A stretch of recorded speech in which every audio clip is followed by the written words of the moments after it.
Memories of Ice Audiobook. Chapter 5. He rises bloodless from dust. With dead eyes that are pits. Twin reaches to eternal pain.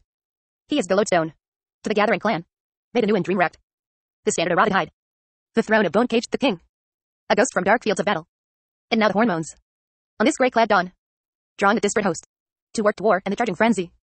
Of unbidden memories of ice. Lay of the first sword. Arigthan de Lusa, B.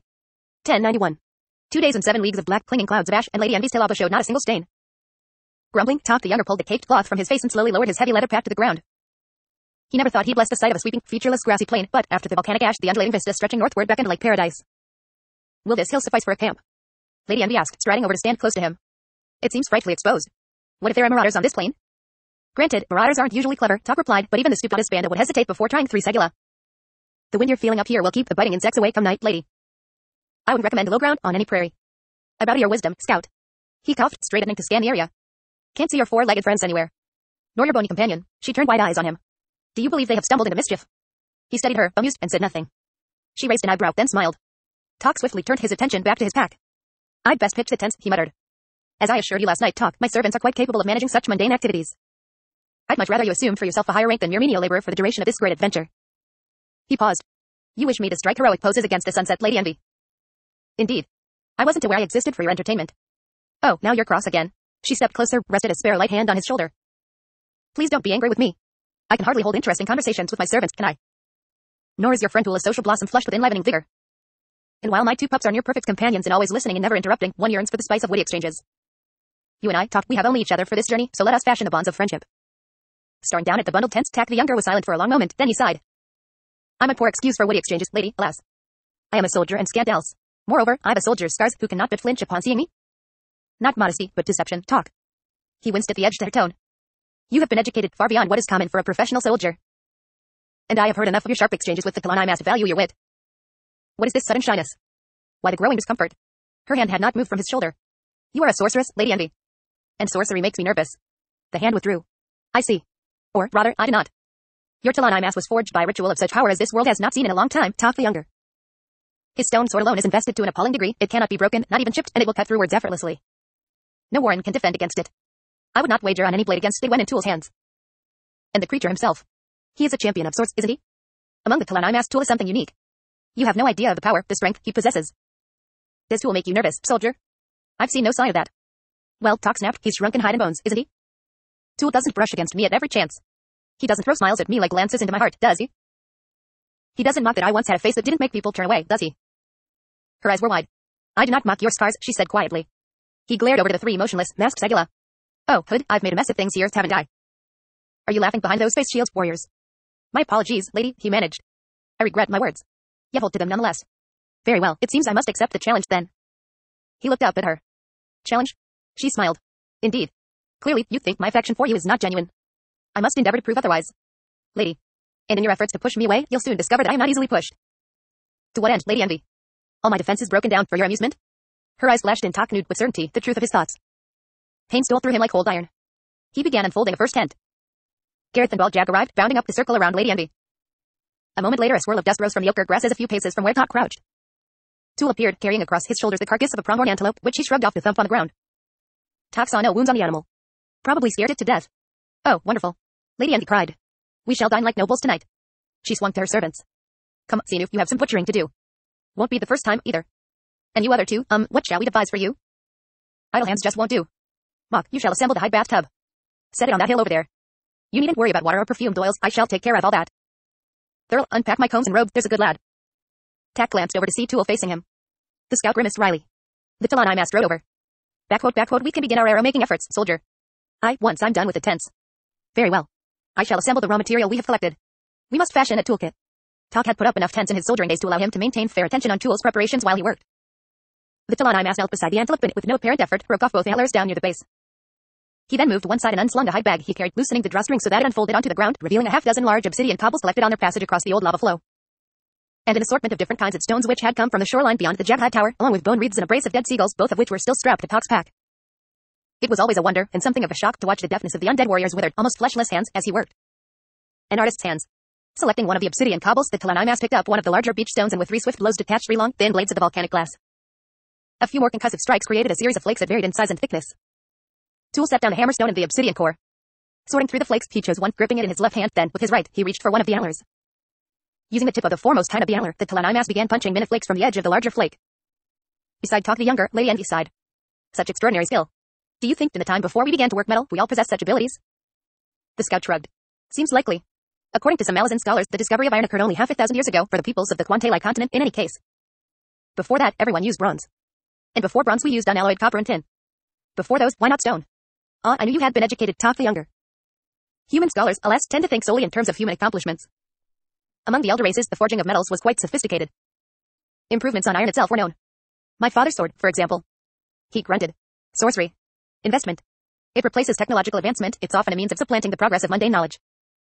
Why, soldier, you certainly do have particular views when it comes to sorcery. However, did I detect something of rote in your words? Which better scholar, some failed sorcerer no doubt, has espoused such views? Despite himself, Tok grinned. Fair enough.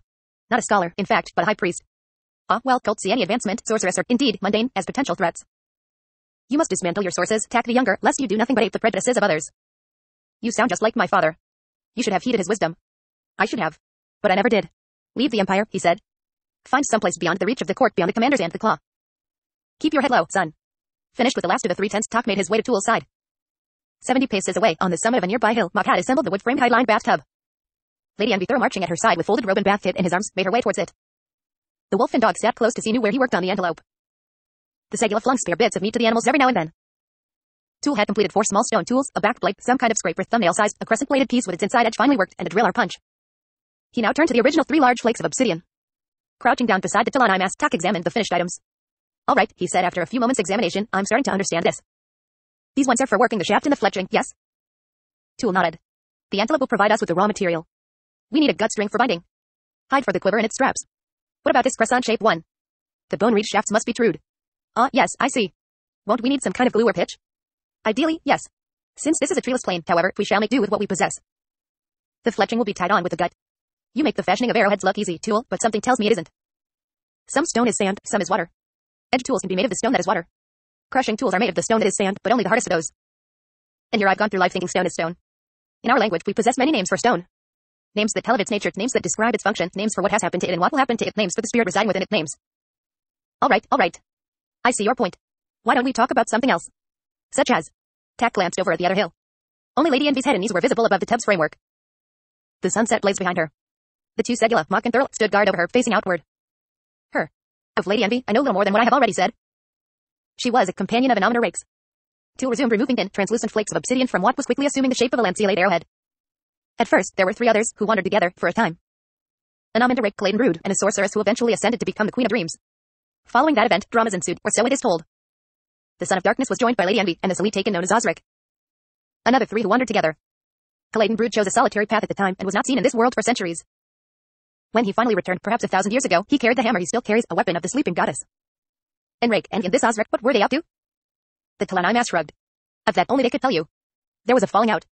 Osric is gone, where, no one knows. Anomina Rake and Lady Envy remained companions. It is said they parted, argumentatively, in the days before the Ascendants gathered to chain a fallen one. Rake joined in that effort. The lady did not. Of her, this is the sum of my knowledge, soldier. She's a mage. The answer to that is before you. The hot bath water appearing from nowhere, you mean? Tool set a finished arrowhead down and reached for another blank. I meant a Segula, Tok the Younger. The scout grunted. Ensorcelled, forced to serve her, hood's breath, she's made them slaves. The Talanimas paused to regard him. This bothers you? Are there not slaves in the Malazan Empire? Aye. Debtors, petty criminals, spoils of war. But Tool, these are Segula. The most feared warriors on this continent. Especially the way they attack without the slightest warning, for reasons only they know. Their communication, Tool said, is mostly nonverbal. They assert dominance with posture, feigned gestures, direction of stance and tilt of head. Tok blinked. They do? Oh. Then why haven't I, in my ignorance, been cut down long ago? Your unease in their presence conveys submission, the Talanimas replied. A natural coward, that's me. I take it then, that you show no unease. I yield to no one, Tok the Younger. The Malazan was silent, thinking on Tool's words. Then he said, that oldest brother, Mok, his mask bears but twin stars. I think I know what that means, and if I'm right. He slowly shook his head. The undead warrior glanced up, a shadow gaze not wavering from the scout's face. The young one who challenged me, Sinuf, was good. Had I not anticipated him, had I not prevented him from fully drawing his swords, our duel might well have been a long one. Tok scowled. How could you tell how good he was when he didn't even get his swords clear of their scabbards? He parried my attacks with them nonetheless. Tok's lone eye slowly widened. He parried you with half-drawn blades. The first 2 attacks, yes, but not the third. I need only to study the eldest's movements, the lightness of his steps on the earth, his grace, to sense the full measure of his skill. Sinu and Thurl both acknowledge him as their master. Clearly you believe by virtue of his mask that he is highly ranked among his own kind. Third, I think. Third highest. There's supposed to be a legendary Segula with an unmarked mask.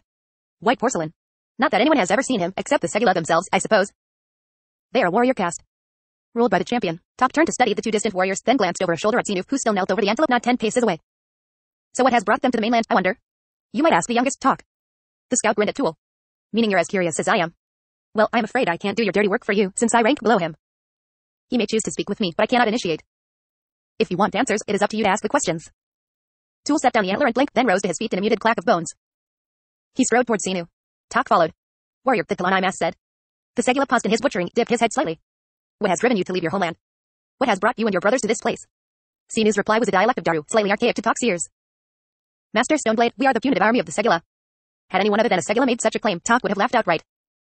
As it was, he clamped his jaw tight. Tool seemed as taken aback as was the scout, for it was a long moment before he spoke again. Punitive. Whom does the Segula seek to punish? Invaders to our island. We kill all that come, yet the flow does not cease. The task is left to our black masks, the first level initiates in the schooling of weapons, for the enemy comes unarmed and so are not worthy of dueling. But such slaughter disrupts the discipline of training, stains the mind, and so damages the rigors of mindfulness. It was decided to travel to the homeland of these invaders to slay the one who sends his people to our island. I have given you an answer, Master Stoneblade. Do you know the name of these people? The name by which they call themselves? Priests of Panyon. They come seeking to convert. We are not interested. They do not listen. And now they warn of sending an army to our island. To show our eagerness for such an event, we sent them many gifts. They chose to be insulted by our invitation to war. We admit we do not understand, and have therefore grown weary of discourse with these Panyons. From now on, only our blades will speak for the Segula. Yet Lady Envy has ensnared you with her charms. Tok's breath caught. Xenu dipped his head again, said nothing. Fortunately, Tool continued in his dry, uninflected tone. We are now traveling towards the Panyon domain. The decision pleased us, Xenu grated. How many years since your birth, Xenu? The Talani Mass asked. 14, Master Stoneblade. I am an 11th level initiate. Square-cut pieces of meat on skewers drip sizzling fed into the flames. Lady Envy appeared from the gloom with her entourage in tow. She was dressed in a thick midnight blue robe that hung down to brush the dew-laden grasses. Her hair was tied back into a single braid. A delicious aroma. I am famished. Tok caught the rule's casual turn, gloved hands lifting. The unsheathing of his two swords was faster than the scout's eye could track, as was the whirling attack. Sparks flashed as bright steel struck the flint. Tool was driven back a half-dozen paces as blow after blow rained down on his own blurred weapon. The two warriors vanished into the darkness beyond the hearth's lurid glow. Wolf and dog barked, plunging after them. This is infuriating. Lady Envy snapped. Sparks exploded 10 paces away, insufficient light for Tok to discern anything more than the vague twisting of arms and shoulders. He shot a glance at Mok and Xenu. The latter still crouched at the hearth, studiously tending to the supper. The twin scarred eldest stood motionless, watching the duel, though it seemed unlikely he could see any better than Tok could. Maybe he doesn't need to. More sparks rained through the night. Lady Envy stifled a giggle, one hand to her mouth. I take it you can see in the dark, lady, Tok murmured. Oh yes. This is an extraordinary duel. I have never, no, it's more complicated. An old memory dredged free when you first identified these as Segula. An Aminder rake once crossed blades with a score of Segula, one after the other. He'd paid an unannounced visit to the island, knowing nothing of the inhabitants. Taking human form and fashioning a mask for himself, he elected to walk down the city's main thoroughfare. Being naturally arrogant, he showed no deference to any who crossed his path. Another clash lit up the night, the exchange followed by a loud, solid grunt. Then the blades collided once again. 2 bells. That was the full duration of Rake's visit to the island and its people. He described the ferocity of that short time, and his dousme in exhaustion, which led him to withdraw into his warren if only to slow the hammering of his heart. A new voice, rasping and cold, now spoke. Blacksword. They turned to see Mok facing them. That was centuries ago, Lady Envy said. The memory of worthy opponents does not fade among the Segula, mistress. Rake said the last swordsman he faced wore a mask with 7 symbols. Mok tilted his head. That mask still awaits him.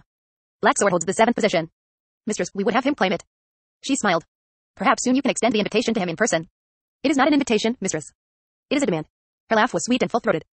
Dear servant, there is no one whom the Lord of Darkness will not meet with a steady, unwavering eye. Consider that a warning.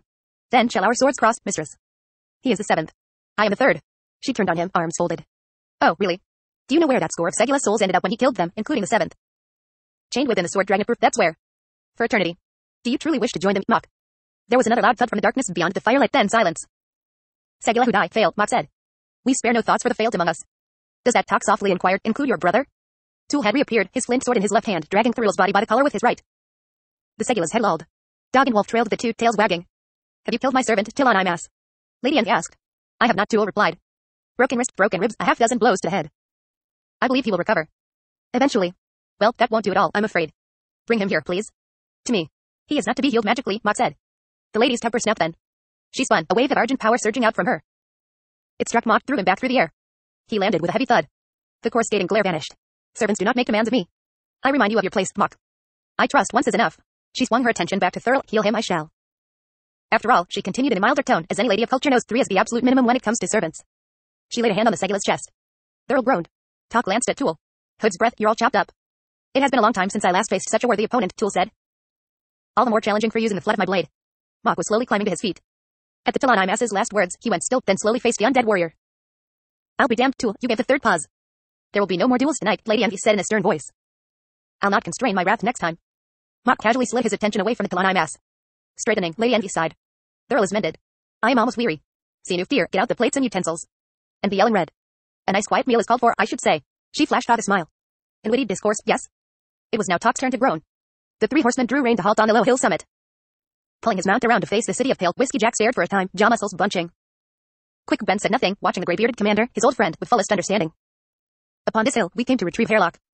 Amidst piles of empty armor, gods, they're still here, rotting in the grasses, and the sorceress Tattersail, the last left standing of the cadre. We'd just crawled out of the collapsed tunnels, leaving hundreds of brothers and sisters buried behind us.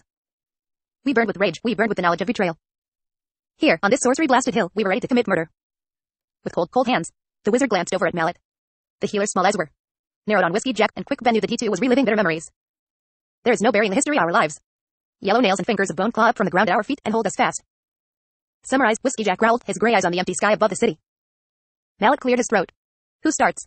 The commander swung his head to the healer. Right, Mallet said. Parents, affliction. His mortal flesh has the taint of ascended blood and ascended places, but as Quick will tell you, neither one should be manifesting as illness. No, that blood and those places are like shoves down a corridor. And he keeps crawling back, Quick Ben added. Trying to escape. And the more he tries, the sicker he gets. Mallet finished. Whiskey Jack, eyes once again on pale, grimaced wryly. The last time I stood on this hill I had to listen to Quick and Kalam finishing each other's sentences. Turns out less has changed than I'd thought. Is the captain himself ascendant? As near as the wizard admitted. And, needless to say, that's worrying. But it'd be even more worrying if Perrin wanted it. Then again, who knows what ambitions lie hidden beneath that reluctant visage. What do you two make of his tale of the hounds and rakesword? Troubling, Mallet replied. That's an understatement, Quick Ben said. Damn scary. Whiskey Jack scowled at him. Why? Dragnapors, not rakesword, he didn't forge it. How much does the bastard know about it? How much should he know? And where in Hood's name did those hounds go? Wherever it is, Perrin's linked by blood with one of them. And that makes him unpredictable, Mallet interjected. What's at the end of this corridor you described? I don't know. Me neither, Quick Ben said regretfully. But I think we should add a few shoves of our own. If only to save Perrin from himself. And how do you propose we do that? The wizard grinned. It's already started, Commander. Connecting him to Silver Fox. She reads him like Tattersail did the Deck of Dragons, sees more every time she rests eyes on him. Maybe that's just Tattersail's memories, undressing him, Mallet commented. Very funny, Whiskey Jack drawled. So Silver Fox dips into his soul, no guarantee she'll be sharing her discoveries with us, is there? If Tattersail and Nightshell's persona come to dominate. The sorceress is well enough, but Nightshell, Whiskey Jack shook his head. She was a nasty piece of work, Quick Ben agreed. Something of a mystery there. Still, a Malazan, of whom we know very little, the commander growled. Remote. Cold. Mallet asked, what was her warren? Rashawn, as far as I could tell, Quick Ben said sourly. Darkness. That's knowledge that Silver Fox can draw on, then, the healer said after a moment. Probably instinctively, in fragments, not much of Nightshell survived, I gather. Are you sure of that, wizard? Whiskey Jack asked. No, about Nightshell I'm less sure than I'm implying. There have been other Nightshells long before the Malazan Empire. The first stage of the Nethalog Wars. The liberation of Karakering on 7 cities, 9 centuries back. The Seti and their expulsion from Fen on Quantali almost 2,000 years ago. A woman, a sorceress, named Nightshell, again and again. If she's the same one. The commander leaned in his saddle and spat to the ground. I'm not happy. Wizard and healer said nothing. I'd tell him about Burn, but if he ain't happy now, well, the news of the world's impending death due to him. No, deal with that one on your own, quick, and be ready to jump when the time comes.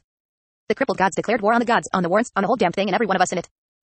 Fine, oh fallen one, but that means you'll have to outwit me. Forget the gods and their clumsy games, I'll have you crawling in circles before long. Moments passed, the horses motionless under the riders except for the flicking of tails and the twitching of coats and ears to ward off biting flies. Keep facing Perrin in the right direction, Whiskey Jack finally said.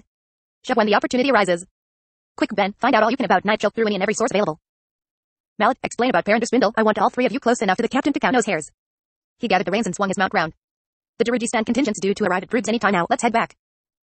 They rode down from the hill in its ruinous vestiges at a canter, leaving the flies buzzing aimlessly above the summit.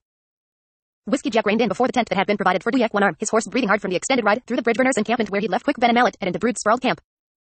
He swung from the saddle, wincing as he stepped down on his bad leg. The standard bearer Artanthos appeared. I'll take the reins, Commander, the young man said. The beast needs rubbing down. He ain't the only one, Whiskey Jack muttered. When arms within? Aye. He has been expecting you. Without another word, the commander entered the tent. Damned about time, Duyak growled from his cot, grunting as he sat up. Pour us some ale, there, on the table. Find a chair.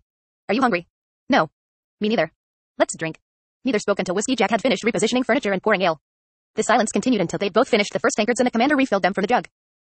Moonspawn, Duyak said after wiping his mouth then reaching for the tankard once again. If we're lucky, we'll see it again, but not till Coral, or even later. So, Anam and Rakes agreed to throw his and the moon's weight against this Panyan domain. Reasons. Unknown. Maybe he just likes to fight. Whiskey Jack frowned. At Pale, he struck me as a reluctant combatant, Duyak. Only because his T-Standu were busy elsewhere. Good thing, too, or we would have been annihilated. You might be right. Seems we're mustering a whole lot to take on a middling-sized empire of zealots, Duyak. I know, the domain smelled foul from the start and something's building. Even so. After a moment, Duyak shrugged. We'll see what we see. Did you speak with Whist? Whiskey Jack nodded. He agrees that his flights should remain unseen, no supplying of our forces on the march if at all possible.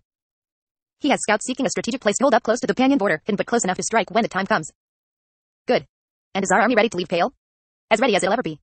The question of supply on the march remains. We'll cover that when the emissaries from Darujistan get here. Now, Silver Fox. Hard to say, Duyak.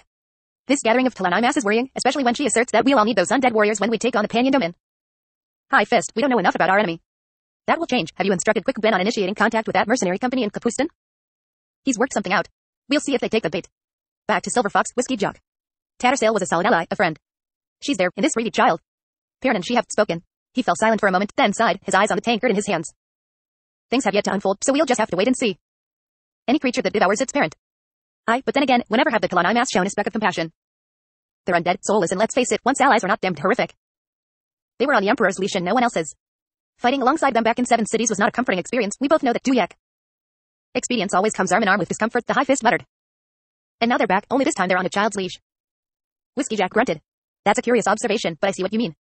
Kellenved showed restraint with the Talanimas, discounting that Mesadaran. Whereas a child, born of ravaged souls within the warren of Telen, acquiring such power. And how many children have you met capable of showing restraint? Tattersail's wisdom needs to come to the fore, and soon. We'll do all we can, Duyak. The old man sighed, then nodded. Now, your sense of our newfound allies? The departure of the Crimson Guard is a blow, Whiskey Jack said. A disparate collection of dubious mercenaries and hangers on in their place signifies a drop in quality. The Mata regulars are the best of the bunch, but that's not saying a whole lot. The Radiant Varghast are solid enough, as we both know, and the T-Standu are unequaled. Still, Root needs us. Badly. Perhaps more than we need him in his forces, Duyak said. In a normal kind of war, that is. Rake and Moonspawn or Brood's true shaved knuckles in a hole. High Fist with the Talanimas joined to our cause, I cannot see any force on this continent or any other that could match us. God knows, we could annex half the continent. Could we now? Duyak grinned sourly. Snowdip thought, old friend, so a deep sight never again sees the light of day. We're about to march off and sword kiss a tyrant. What happens afterwards is a discussion that will have to await another time. Right now, we're both edging around a deadly pit. We are. Kaelor. He will try to kill the child, Whiskey Jack said. He won't, Duyak countered. If he tries, Brood will go for him. The one-armed man leaned forward with his tankard and Whiskey Jack refilled it. Settling back, the High Fist studied the commander, then said, Caladan Brood is the real shaved knuckle in the hole, old friend. I've read of his times up around Laron in the Mythologue histories. Hood's breath, you don't want to get him riled. Whether you're an ally or an enemy makes no difference to Brood when his rage is unleashed. At least with an Amanda Rake, it's a cold top power. Not so with the Warlord. That hammer of his, it said that it's the only thing that can awaken burn. Swing it against the ground hard enough, and the goddess will open rise. And the truth is, if Brood didn't have the strength to do so, he wouldn't be carrying the hammer in the first place. Whiskey Jack mused on this for a while, then said, we have to hope that Brood remains as the child's protector. Kaelor will work to sway the Warlord, Duyak asserted, with argument rather than with his sword. He may well seek Rake's support as well. The commander had the High Fist. Kaelor's paid you a visit. And he's a persuasive bastard. Even to the point of dispelling his enmity towards you, he's not been physically struck in centuries, or so he said. He also said he deserved it. Generous of him, Whiskey Jack drawled. When it's politically expedient. I'll not stand to one side in the butchering of a child, the commander added in a cold voice. No matter what power or potential is within her. Duyak glanced up. In defiance of my command, should I give it? We've known each other a long time, Duyak. We have. Stubborn. When it matters. The two men said nothing for a time, then the High Fist looked away inside. I should bust you back down to Sergeant. Whiskey Jack laughed. Pour me another, Duyak growled. Backquote, we've got an emissary from Darujistan on the way and I want to be properly cheerful when he arrives. What if Kaelor's right? The Mhabi's eyes narrowed. Then, Warlord, you had best to give him leave to cut me down the same time he kills my daughter. Caladan Brood's wide, flat brow furrowed as he scowled down at her. I remember you, you know. Among the tribes when we campaigned in the north. Young, fiery, beautiful. Seeing what the child has done to you causes pain within me, woman. Mine is greater, I assure you, Warlord, yet I choose to accept it. Your daughter is killing you, why? The Mhab glanced across at Corlett. The T-Standu's expression was distraught. The air within the tent was sweltering, the currents around the three of them damp and turgid. After a moment, the old woman returned her gaze to Caladan Brood. Silver Foxes of Telen, if it's Talon I'm asked, Warlord. They have no life force to give her. They are kin, yet can offer no sustenance, for they are undead, whilst their new child is flesh and blood. Tattersail too is dead. As was Nightchill. Kinship is more important than you might think. Bloodbound lives are the web that carries each of us, they make up that which a life climbs, from newborn to child, then child to adulthood. Without such life forces, one withers and dies. To be alone is to be ill, Warlord, not just spiritually, but physically as well. I am my daughter's web, and I am alone in that. Brood was shaking his head. Your explanation does not answer her impatience, Mhab. She claims she will command the Talon Imas. She claims they have heard her summons. Does this not in turn mean that the undead armies have already accepted her? Corlett spoke up. Warlord, you believe Silver Fox seeks to hasten her own growth in order to confirm her authority when she comes face to face with the Talani mass. The undead armies will reject a child summoner, is this your belief? I am seeking the reason for what she's doing to her mother, Corlett Brood said, with a pained expression. You might well be correct, Warlord, the Mhib said. Bone and flesh can hold only so much power, the limit is always finite. For such beings as you and Anamandarake, and you too, Corlett, you possess the centuries of living necessary to contain what you command. Silver Fox does not, or, rather, her memories tell her she does, yet her child's body denies those memories. Thus, vast power awaits her, and to fully command it she must be a grown woman, and even then. Ascendancy is born of experience, Corlett said. An interesting notion, Mhib. And experience tempers, the woman nodded. Thus, Kalor's fear, Brood rumbled, rising from his chair with a restless sigh. Untempered power. It may be, Corlett said in a low voice, that Kalor himself is the cause of the child's impatience. She seeks to become a woman in order to alleviate his fears. I doubt he'd appreciate the irony, the warlord muttered. Alleviate, you said?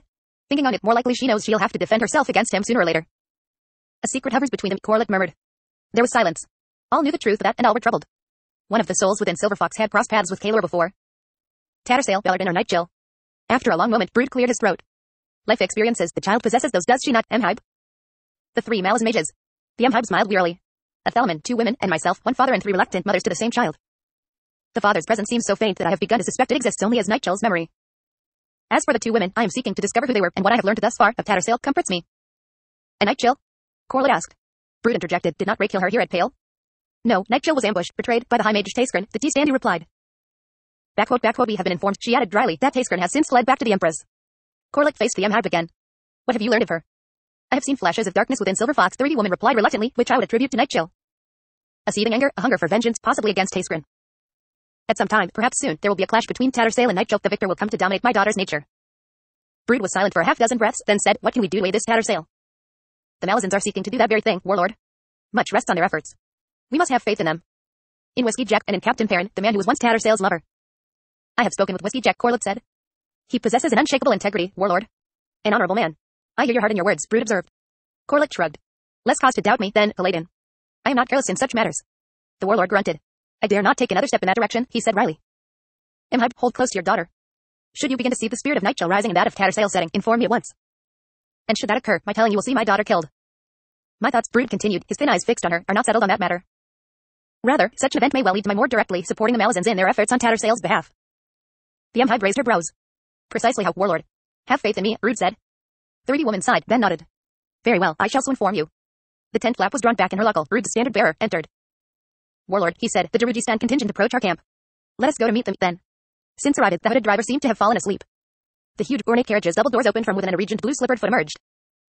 Arrayed before the carriage in its train of 6 jewel-decked horses and a crescent were the representatives of the 2 allied armies, Duyak, Whiskey Jack, Twist and Captain Perrin to the left, and Caladin Brood, Kalor, Corlett, Silver Fox and the Mhib to the right. The reedy matron had been left exhausted by the events of the night just past, and her meeting with Brood had added yet more layers of weariness. The holding back on so much in the face of the Warlord's hard questions had been difficult, yet she felt necessary. Her daughter's meeting with Perrin had been far more strained and uncertain than the Mhib had suggested to Brood. Nor had the intervening hours since then diminished the awkwardness of the situation. Worse, the reunion may have triggered something within Silver Fox. The child had drawn heavily on the Mhib since then, stripping away year after year from her mother's failing life. Is it Tattersail behind the fevered demand on my life, spirit? Or Night Chill? This will end soon. I yearn for the release of the hooded one's embrace. Silver Fox has allies now. They will do what is necessary. I am certain of it. Please, spirits of the Reedy, make me certain of it. The time for me is surely past, yet those around me continue to make demands of me. No, I cannot go on. The slippered foot probed daintily downward, wavering until it touched ground. A rather plump calf, knee and thigh followed. The short, round man who emerged was wearing silks of every color, the effect one of clashing discord. A shimmering, crimson handkerchief was clutched in one pudgy hand, rising to dap the glittering forehead. Both feet finally on the ground, the Dar loosed a loud sigh. Burns fiery heart, but it's hot. Caladin Brood stepped forward. Welcome, representative of the city of Darujistan, to the armies of liberation. I am Caladin Brood, and this is Duyak One Arm. The short, round man blinked myopically, mopped his brow once again, then beamed a smile. Representative of the city of Darujistan. Indeed. None better, Krupi says, though he be a lowly citizen, a curious commoner come to cast kindly eyes upon this momentous occasion. Krupi is suitably honored by your formal, nay, respectful welcome. What vast display, Krupi wonders, will you formidable warriors unveil when greeting the council of Daruchistan's official representatives? The sheer escalation now imminent has Krupi's heart all a-patter with anticipation. Look on, to the south the councilor's carriage even now approaches. A great raven's cackle spilled into the silence following the man's pronouncements. Despite her fraught, worn emotions, the Mhib smiled. Oh yes, of course. I know this man. She stepped forward, unable to resist herself as she said, I have been in your dreams, sir. Krupi's eyes fixed on her and widened in alarm. He mopped his brow. My dear, while all things are possible. Crone cackled a second time. I was younger then, the Mhib added. And with child. We were in the company of a bone caster and an elder god. Recognition leaped his round, flushed face, followed swiftly by dismay. For once he seemed at a loss for words. His gaze held on hers a moment longer, then dropped to the child at her side. She noted his narrowing eyes. He senses the way of things between us. Instantly. How? And why is it I know the truth of my conviction? How profound is this link? Clayton Brood cleared his throat. Welcome, Citizen Creepy. We are now aware of the events surrounding the birth of the child, Silver Fox. You, then, are the mortal involved. The identity of this elder god, however, remains unknown to us. Which one? The answer to that question may well do much to determine our relationship with the girl. Creepy blinked up at the warlord. He patted the soft flesh beneath his chin with a silk cloth. Creepy understands. Indeed, he does. A sudden tension permeates this prestigious gathering, yes? The god in question. Yes, him. Ambivalence, uncertainty, all anathema to Creepy of Darujistan, possibly, then again possibly not. He glanced over his shoulder as the official delegation's carriage approached, mopped his brow again. Swift answers may well mislead, nay, give the wrong impression entirely. Oh my, what to do? Damn you. The cry came from the other carriage driver as the ornate contrivance arrived. Creepy. What in Hood's name are you doing here? The silk-clad man pivoted and attempted a sweeping bow which, despite its meager success, nevertheless managed to seem elegant. Dear friend Virilio, have you climbed in the world with this new profession, or perhaps sidled sideways? Creepy was unaware of your obvious talents in leading mules. The driver scowled. Seems the council's select train of horses inexplicably vanished moments before our departure. Horses decidedly similar to ones you and me seem to have acquired, might I add. Extraordinary coincidence, friend Aurelio. The carriage doors opened and out climbed a broad-shouldered, balding man. His blunt-featured face was dark with anger as he strode towards Creepy. The small round citizen spread his arms wide even as he involuntarily stepped back. Dearest friend and lifelong companion. Welcome, Counselor Call. And who is that behind you? Why, none other than Counselor Estrajan Darl. In such fashion all the truly vital representatives of fair Darujistan are thus gathered. Excluding you, Creepy, Call growled, still advancing on the man who was now backpedaling to his own carriage. Untrue, friend Call. I am here as representative of Master Baruch. Call halted. He crossed his burly arms. Oh, indeed. The alchemist sent you on his behalf, did he? Well, not in so many words, of course. Baruch and I are of such closeness and friendship that words are often unnecessary. Enough, Creepy. Call turned to Clayton Brood. My deepest apologies, warlord. I am Call, and this gentleman at my side is Estrajan Darl. We are here on behalf of the ruling council of Darujistan. The presence of this Creepy was unintended and indeed is unwelcome. If you can spare me a moment I will send him on his way. Alas, it seems we have a need for him, Brood replied. Rest assured I will explain. For now, however, perhaps we should reconvene in my command tent. Call swung a glare on Creepy. What outrageous lies have you uttered now? The round man looked offended. Creepy and the truth are lifelong partners, friend Call. Indeed, wedded bliss, we only yesterday celebrated our 40th anniversary, the mistress of veracity and I. Creepy is most certainly of need, in all things, at all times and in all places. It is a duty Creepy must accept, howsoever humbly. With a low growl Call raised a hand to cuff the man. Estrajan Darl stepped forward and laid a hand on Coil's shoulder. Be at ease, the counselor murmured. It appears to be obvious to all that Creepy does not speak for anyone but Creepy. We are not responsible for him. If in truth he is to prove useful, the task of impressing us falls upon him and him alone. And impress I shall. Creepy cried, suddenly beaming again. Crone bounded down to hop towards Creepy. You, sir, should have been a great raven. And you a dog. He shouted back. Crone halted, teetered a moment, wings half spreading. She cocked her head, whispered, a dog? Only so that I might ruffle you behind the ears, my dear. Ruffle? Ruffle. Very well, not a dog, then. A parrot. A parrot. Perfect. Enough. Brood roared. All of you, follow me. He whirled and stomped towards the T-Standu encampment. It took only a glance from the M-Hive to start Whiskey Jack laughing. Duyak joined him a moment later, then the others. Silver Fox squeezed her hand. Creepy has already revealed his value, she said in a low voice, don't you think? Aye, child, that he has. Come, we'd best lead the way in catching up with the warlord. As soon as all were within the command tent and removal of cloaks and weapons had begun, Perrin strode over to Counselor Call. It is good to see you again, the captain said, though, he added in a low tone, you will wear a soldier's armor with more ease, I think, than those robes. Call grimaced. You're right enough in that. Do you know I at times think back on that night camped in the Godroby Hills with something like nostalgia? We weren't anything but ourselves then. He met Perrin's eyes with a flicker of worry at what he saw. They gripped hands. Simpler times. An unlikely toast voice said, and they turned as Whiskey Jack joined them, an earthenware jug in one hand. There's tankards there behind you, Counselor, on what passes for a table. Brood has no servants as such, so I've elected myself to that worthy task. Pulling 3 tankards close, Perrin frowned at the table. This is the bed of a wagon, you can still see the straw. Which also explains this place smelling like a stable, the commander added, pouring the tankards full of bread fallen ale. Brood's map table went missing last night. Call raised an eyebrow. Someone stole a table? Not someone, Whiskey Jack replied, glancing at Perrin. Your bridge burners, Captain. I'd lay a column on it. What in Hood's name for? That's something you'll have to find out. Fortunately, the warlord's only complaint was at the inconvenience. Clayton Brood's deep voice rose then. If one and all will find seats, we can get to the business of supply and material. Creepy was the first to lower himself into a chair at the head of the makeshift table. He held a tankard and a handful of reedy sweetcakes. Such rustic environs. He sighed, round face flushed with pleasure. And traditional pastries of the plains to lure the palate. More, this ale is most delicious, perfectly cooled. Be quiet, damn you, Call growled. And what are you doing in that chair? Why, sitting, friend Call. Our mutual friend the alchemist would skin you alive if he knew you were here, claiming to represent him. Creepy's brows rose and he nearly choked down a mouthful of sweet cake, spraying crumbs as he coughed. He quickly drank down his ale, then belched. By the abyss, what a distasteful notion. And entirely an error, Creepy assures everyone. Baruch has a keen interest in the smooth conduct of this prestigious gathering of legendary persons. The success of the venture impending is uppermost in his mind, and he pledges to do all that is within his and his servant Creepy's formidable abilities. Has your master specific suggestions? Brood asked. Innumerable suggestions of a specific nature, Sir Warlord. So many that, when combined, they can only be seen or understood in the most general terms. He then lowered his tone. Vague and seemingly vacuous generalities are proof of Master Baruch's all-embracing endeavors, Krupi sagely points out. He offered everyone a broad, crumb-flecked smile. But please let us get underway lest this meeting stretch on, forcing the delivery of a sumptuous supper replete with the driest of wines to wet the palate, and such a selection of sweets is to leave Krupi groaning in fullest pleasure. Gods forbid, Call muttered. Estrajan Darl cleared his throat. Backquote, we are faced with only minor difficulties in maintaining a supply route to your combined armies, warlord and Duyek one arm. The most pressing of these centers is on the destroyed bridge west of Darujistan. There are but few manageable crossings on the Katlin River, and the destruction of that stone bridge by the Jabhat tyrant has created an inordinate amount of difficulty. Krupi interjected, raising a pudgy finger, but are not bridges not but a means of traveling from one side of a river to another?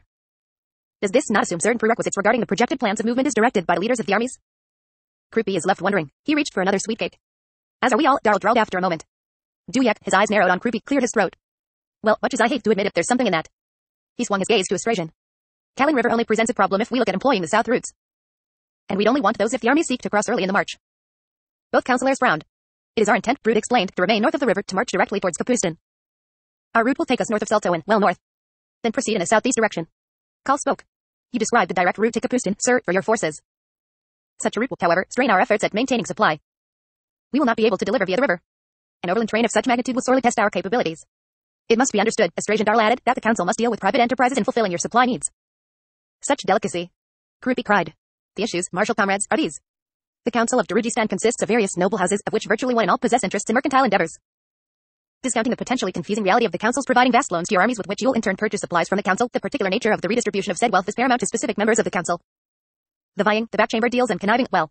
One would be hard-pressed to imagine such a nightmarish tangle of weights, measures, wefts and webs, dare Krupi say. The instructions delivered to these two worthy representatives are no doubt manifest, not to mention a veritable skein of conflicting commands. The councillors here before you are thus constrained by a knot that not even the gods could disentangle. It falls to Krupi, a lowly but worthy citizen of fair Darujistan, to propose his and Master Baruch solution. Kal leaned forward and rubbed his eyes. Let's hear it then, Krupi. An impartial and exquisitely competent manager of said supply is required, of course. Not on the council and therefore possessing nothing of the internal pressure so afflicting its honorable members. Skilled, as well, in mercantile matters. A vast capacity for organizing. In all, a superior. Kal's fist thumped down on the table, startling everyone. He rounded on Krupi. If you imagine yourself in such a role, you, a middling fence to middling pickpockets and warehouse thieves. But the small, round man raised his hands and leaned back. Dear friend Kal, you flatter me with such an offer. However, poor Krupi is far too busy with his own middling affairs to tackle such an endeavor. Nay, in close consultation with his loyal and wise servant Krupi, Master Baruch proposes a different agent entirely. What is all this? Kal hissed dangerously. Baruch doesn't even know you're here. A minor breakdown in communication, nothing more. The alchemist's desire was plain to Krupi, he assures you one and all. Whilst Krupi may well and with some justification claim sole credit for the impending proposal, alas, he must bow to the virtue of truthfulness and therefore acknowledge Master Baruch's minor, yet vital contribution. Why, it was only yesterday that he mused on the peculiar talents of the agent in question, and if this was not a hint as to his desires, then what dear Kal could it have been? Get on with it, sir, Estrajan Darl said. Krupi delights in doing so, friend counselor, and by the way, how is your daughter, Chalice? Has she indeed partaken of marriage nuptials with that hero of the fete? Krupi so regrets his missing that no doubt sumptuous event, which has yet to occur, Darl snapped. She is well, sir. My patience with you is growing very thin, Krupi. Alas, I can only dream of thin. Very well, the agent in question is none other than the newly arrived mercantile enterprise known as the Trigal Trade Guild. Beaming, he sat back, lacing his fingers together over his belly. Return to Kal. An enterprise I have never heard of. The counselor was frowning. As Krupi said, newly arrived in Darujistan. From the south, Elanjarth, I believe. We used them but once, a singularly difficult delivery of funds to Duyek one arm. He looked to Estrajan Darl, who shrugged, then spoke. They have made no bids regarding the contracts to supply the combined armies. Indeed, they have sent no representative to the meetings. That single use of them Kal mentioned was a subcontract, I believe. He swung a scowl on Krupi. Given their obvious lack of interest, why would you, or rather, Master Baruch, believe that this Trigal Trade Guild is amenable to participating, much less acting as a mitigator? Krupi poured himself another tankard of ale, sipped, then smacked his lips appreciatively. The Trigal Trade Guild does not offer bids, for every other enterprise would be sure to greatly underbid them without even trying. In other words, they are not cheap. More exactly, their services demand a king's ransom generally. One thing you can be sure of, however, is that they'll do precisely what they have been hired to do, no matter how nightmarish the logistics. You've invested in them, haven't you, Krupi? Coyle's face had darkened. So much for impartial advice, and Baruch has absolutely nothing to do with you being here. You're acting on behalf of this Trigal Trade Guild, aren't you? Krupi assures, the conflict of interest is a matter of appearance only, friend Kal. The truth is more precisely a convergence. The needs are evident here before us all, and so too is the means of answering them. Happy coincidence. Now, Krupi would partake of more of these delicious Revi cakes, whilst you discuss the merits of said proposal and no doubt reach the propitious, inevitable conclusion. Crone could smell sorcery in the air. And it doesn't belong. No, not to Standu, not the Revi spirits awakened either. She circled over the encampment, questing with all her senses. The afternoon had drawn into dusk, then night, as the meeting within Kaladen Brood's command tent stretched on and on. The Great Raven was quickly bored by interminable discussions of caravan routes and how many tons of this and that were required on a weekly basis to keep two armies fed and content on the march. Granted, that repugnant creature Krupi was amusing enough, in the manner that an obese rat trying to cross a rope bridge was worth a cackle or three. A finely honed mind dwelt beneath the smeared, grotesque affectations, she well knew. and his ability at earning his seat at the head of the table and of confounding the flailing counselors of Darujistan was most certainly an entertaining enough display of deafness until Crone had sensed the stirrings of magic somewhere in the camp. There, that large tent directly below. I know it. The place where the reedy dress stand do dead. Crooking her wings, she dropped in a tight spiral. She landed a few paces from the entrance. The flap was drawn shut tightly tight, but the leather thongs and their nuts were poor obstacles for Crone's sharp beak. In moments she was within, hopping silently and unseen beneath the huge table, a table she recognized with a silent chuckle, and among a few scattered folded cots in the darkness. 4 figures leaned on the table above her, whispering and muttering. The muted clatter of wooden cards echoed through to Crone, and she cocked her head. There it is again, a gravelly voiced woman said. You sure you shuffled the damned things, Spin? Single quote. We, of course I did, Corporal. Stop asking me. Look, 4 times now, different laying of the fields every one, and it's simple. Obelisk dominates, the dolmen of time is the core. It's active plain as day, the first time in decades. Could still be that untoward skew, another voice interjected. You ain't got Fizz natural hand, Spin. Enough of that, Hedge, the Corporal snapped. Spindle's done enough readings to be the real thing, trust me. Didn't you just? Shut up. Besides, Spindle muttered, I told you already, the new card's got a fixed influence, it's the glue holding everything together, and once you see that it all makes sense. The glue, you said, the fourth and final voice, also a woman's, mused. Lines to a new ascendant, you think? Beats me, blend, Spindle sighed. I said a fixed influence, but I didn't say I knew the aspect of that influence. I don't know, and not because I'm not good enough. It's like it hasn't woken up yet. A passive presence for the moment. Nothing more than that. When it does awaken, well, things should heat up nicely, is my guess. So, the Corporal said, what are we looking at here, Mage? Same as before. Soldier of High House Death's right hand to Obelisk. Magi of Shadows here, first time for that one, too, a grand deception at work, is my guess. The Captain of High House Light holds out some hope, but it's shadowed by Hood's Herald, though not directly, there's a distance there, I think. The Assassin of High House Shadow seems to have acquired a new face, I'm getting hints of it, bloody familiar, that face. The one named Hedge grunted. Should bring quick Ben in on this. That's it. Spindle hissed. The Assassin's face fits Kalam. Bastard. Hedge growled. I'd suspected as much Tim and Fit paddling off the way they did, you know what this means, don't you? We can guess, the Corporal said, sounding unhappy. But the other thing's clear, Spin, isn't it? 7 cities is about to rise, may have already. The whirlwind, Hood must be smiling right now. Smiling something fierce. I got some questions for quick Ben, Hedge muttered. Don't I just? You should ask him about the new card too, Spindle said. If he doesn't mind crawling, let him take a look. A new card of the deck of dragons. Crone cocked her head up farther, thinking furiously. New cards were trouble, especially ones with power. The House of Shadow was proof enough of that. Her eyes, one, then, as she further cocked her head, the other, slowly focused, her mind dragged back from its abstracted realm, fixing at last on the underside of the table. To find a pair of human eyes, the paint glaring as if life staring back down at her. The M-Hype stepped out of the tent, her mind befuddled with exhaustion. Silverfox had fallen asleep in her chair during one of Croupie's rambling accounts describing yet another peculiarity of the Tri-Gal Trade Guild's rules of contract, and the M-Hype had decided to let the child be. In truth, she longed for some time away from her daughter. A pressure was building around Silverfox, an incessant need that moment by moment was taking ever more of the M-Hype's life spirit. Of course, this feeble attempt at escape was meaningless. The demand was boundless, and no conceivable distance could effect its change. Her flight from the tent, from her daughter's presence, held not but symbolic meaning. Her bones were a rack of dull, incessant pains, and ebb and flow of twinges that only the deepest of sleep could temporarily evade, the kind of sleep that had begun to elude her. Perrin emerged from the tent and approached. I would ask you something, M-Hype, then I shall leave you in peace. Oh, you poor, savage man. What would you have me answer? What do you wish to know, Captain? Perrin stared out at the sleeping camp. If someone wished to hide the table. She blinked, then smiled. You will find them in the tent of the shrouds, it is unfrequented for the moment. Come, I shall take you there. Directions will suffice. Walking eases the aches, Captain. This way, she made her way between the first of the tent rows. You have stirred cat or sail awake, she observed after a few moments. As a dominant personality for my daughter, I think I am pleased by the development. I am glad for that, M-Hype. What was the sorceress like, Captain? Generous, perhaps to a fault. A highly respected and indeed well-liked cadre mage. Oh, sir, you hold so much within yourself, chained and in darkness. Detachment is a flaw, not a virtue, don't you realize that? He went on, you might well have viewed from your reading perspective the Malazan forces on this continent as some kind of unstoppable, relentless monster, devouring city after city. But it was never like that. Poorly supplied, often outnumbered, in territories they had no familiarity with, by all accounts, one arm's host was being chewed to pieces. The arrival of Brood, the T-Standu, and the Crimson Guard stopped the campaign in its tracks. The cadre mages were often all that stood between the host and annihilation. Yet they had the Maranth. Though not as reliable as you might think. Nonetheless, their alchemical munitions have changed the nature of warfare, not to mention the mobility of their corals. The host has come to rely heavily on both. I see faint lantern glow coming from the shroud there, directly ahead. There have been rumors that all was not well with the Maranth. Perrin shot her a glance, then shrugged. A schism has occurred, triggered by a succession of defeats weathered by their lead forces, the Gold. At the moment, we have the black at our side, and none other, though the blue continue on the sea lanes to 7 cities. They were startled by the staggering appearance of a great raven from the shroud's flap. She reeled drunkenly, flopped onto her chest but 3 paces from the M-Hype and the Malazan. Crone's head jerked up, one eye fixing on Perrin. You. She hissed, then, spreading her vast wings, she sprang into the air. Heavy, savage thuds of her wings lifted her up into the darkness. A moment later she was gone. The M-Hype glanced at the captain. The man was frowning. Crone showed no sign of fearing you before, she murmured. Perrin shrugged. Voices sounded from the shroud, and a moment later figures began filing out, the lead one carrying a hooded lantern. Far enough, the captain growled. The woman with the lantern flinched, then thumped a wrong-handed salute. Sir. We have just made a discovery, in this tent, sir. The purloined table has been found. Indeed, Perrin drawled. Well done, Corporal. You and your fellow soldiers have shown admirable diligence. Thank you, sir. The captain strode towards the tent. It is within, you said? Yes, sir. Well, military decorum insists we return it to the warlord at once. Wouldn't you agree, Picker? Absolutely, sir. Perrin paused and surveyed the soldiers. Hedge, spindle, blend. 4 in all. I trust you will be able to manage. Corporal Pickard blinked. Sir. Carrying the table, of course. Might I suggest we find a few more soldiers? I think not. We are departing in the morning, and I want the company well rested, so best not disturb their sleep. It shouldn't take the 4 of you more than an hour, I would judge, which will give you a few moments to spare readying your kits. Well, best not to delay, Corporal Them. Yes, sir. Pickard glumly swung to her soldiers. Dust up your hands, we've got work to do. Spindle, you got a problem? The man in question was staring slack-jawed at Perrin. Spindle? Idiot, the maid whispered. Soldier. How could I have missed it? It's him. As plain as can be. Picker stepped up and cuffed the mage. Snap out of it, damn you. Spindle stared at her, then scowled. Don't hit me again, or you'll regret it till the end of your days. The corporal stood firm. The next time I hit you, soldier, you won't be getting up.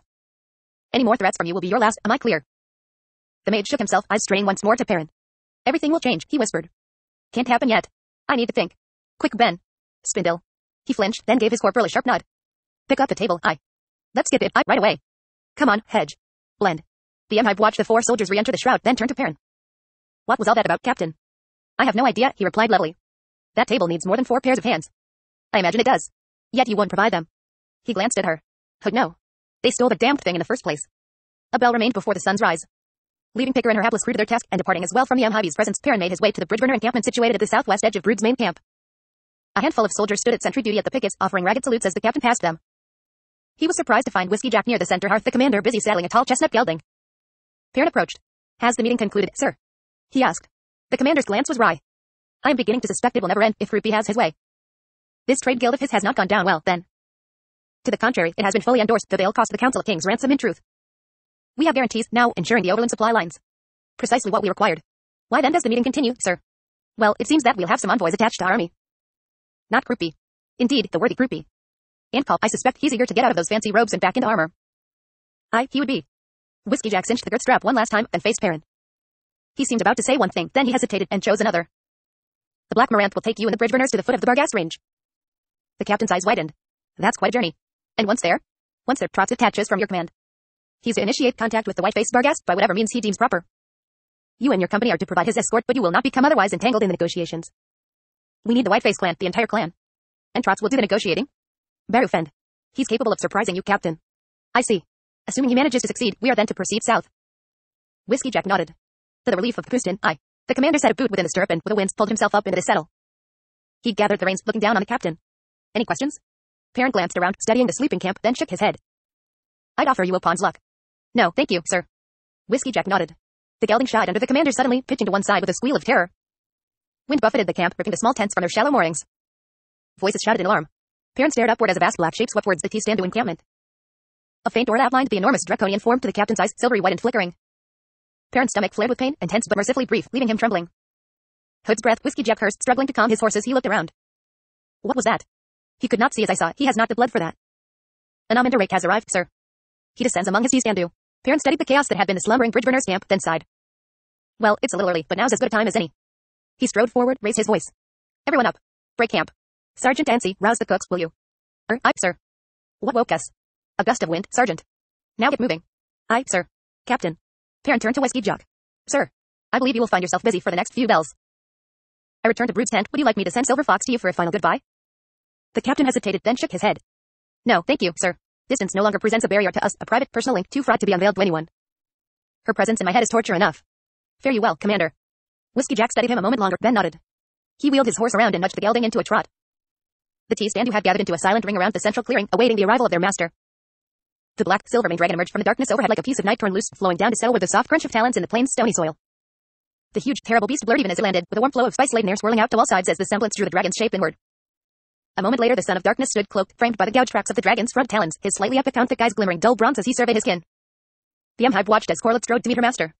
She had seen an Amindarake but once before, just south of Black Dog Forest, and then from a distance as the son of darkness spoke with Caladan Brood. She remembered Moonspawn, filling the sky above the reedy plain.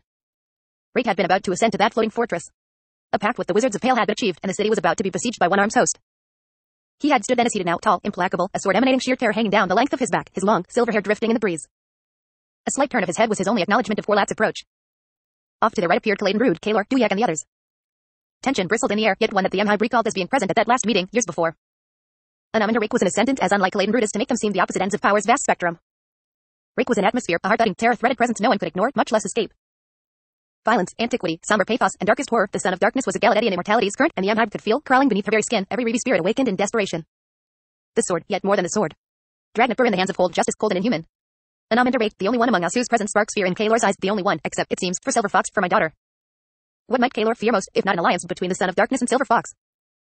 All traces of exhaustion torn away by the thought, the M-Hive stepped forward. Kaelor's voice boomed. Anam and Rake. I seek your clearest vision, I seek the justice of your sword, allow none to sway you with sentiment, and that includes Corlett, who would now whisper urgent in your ear. The son of darkness, a lone brow raised, slowly turned to regard the High King. What else, Kaelor, he said in a low, calm voice, keeps my blade from your black heart, if not sentiment? With the light of the dawn finally stealing into the sky, the ancient warrior's weathered, lean face assumed a paler shade. I speak of a child, he rumbled.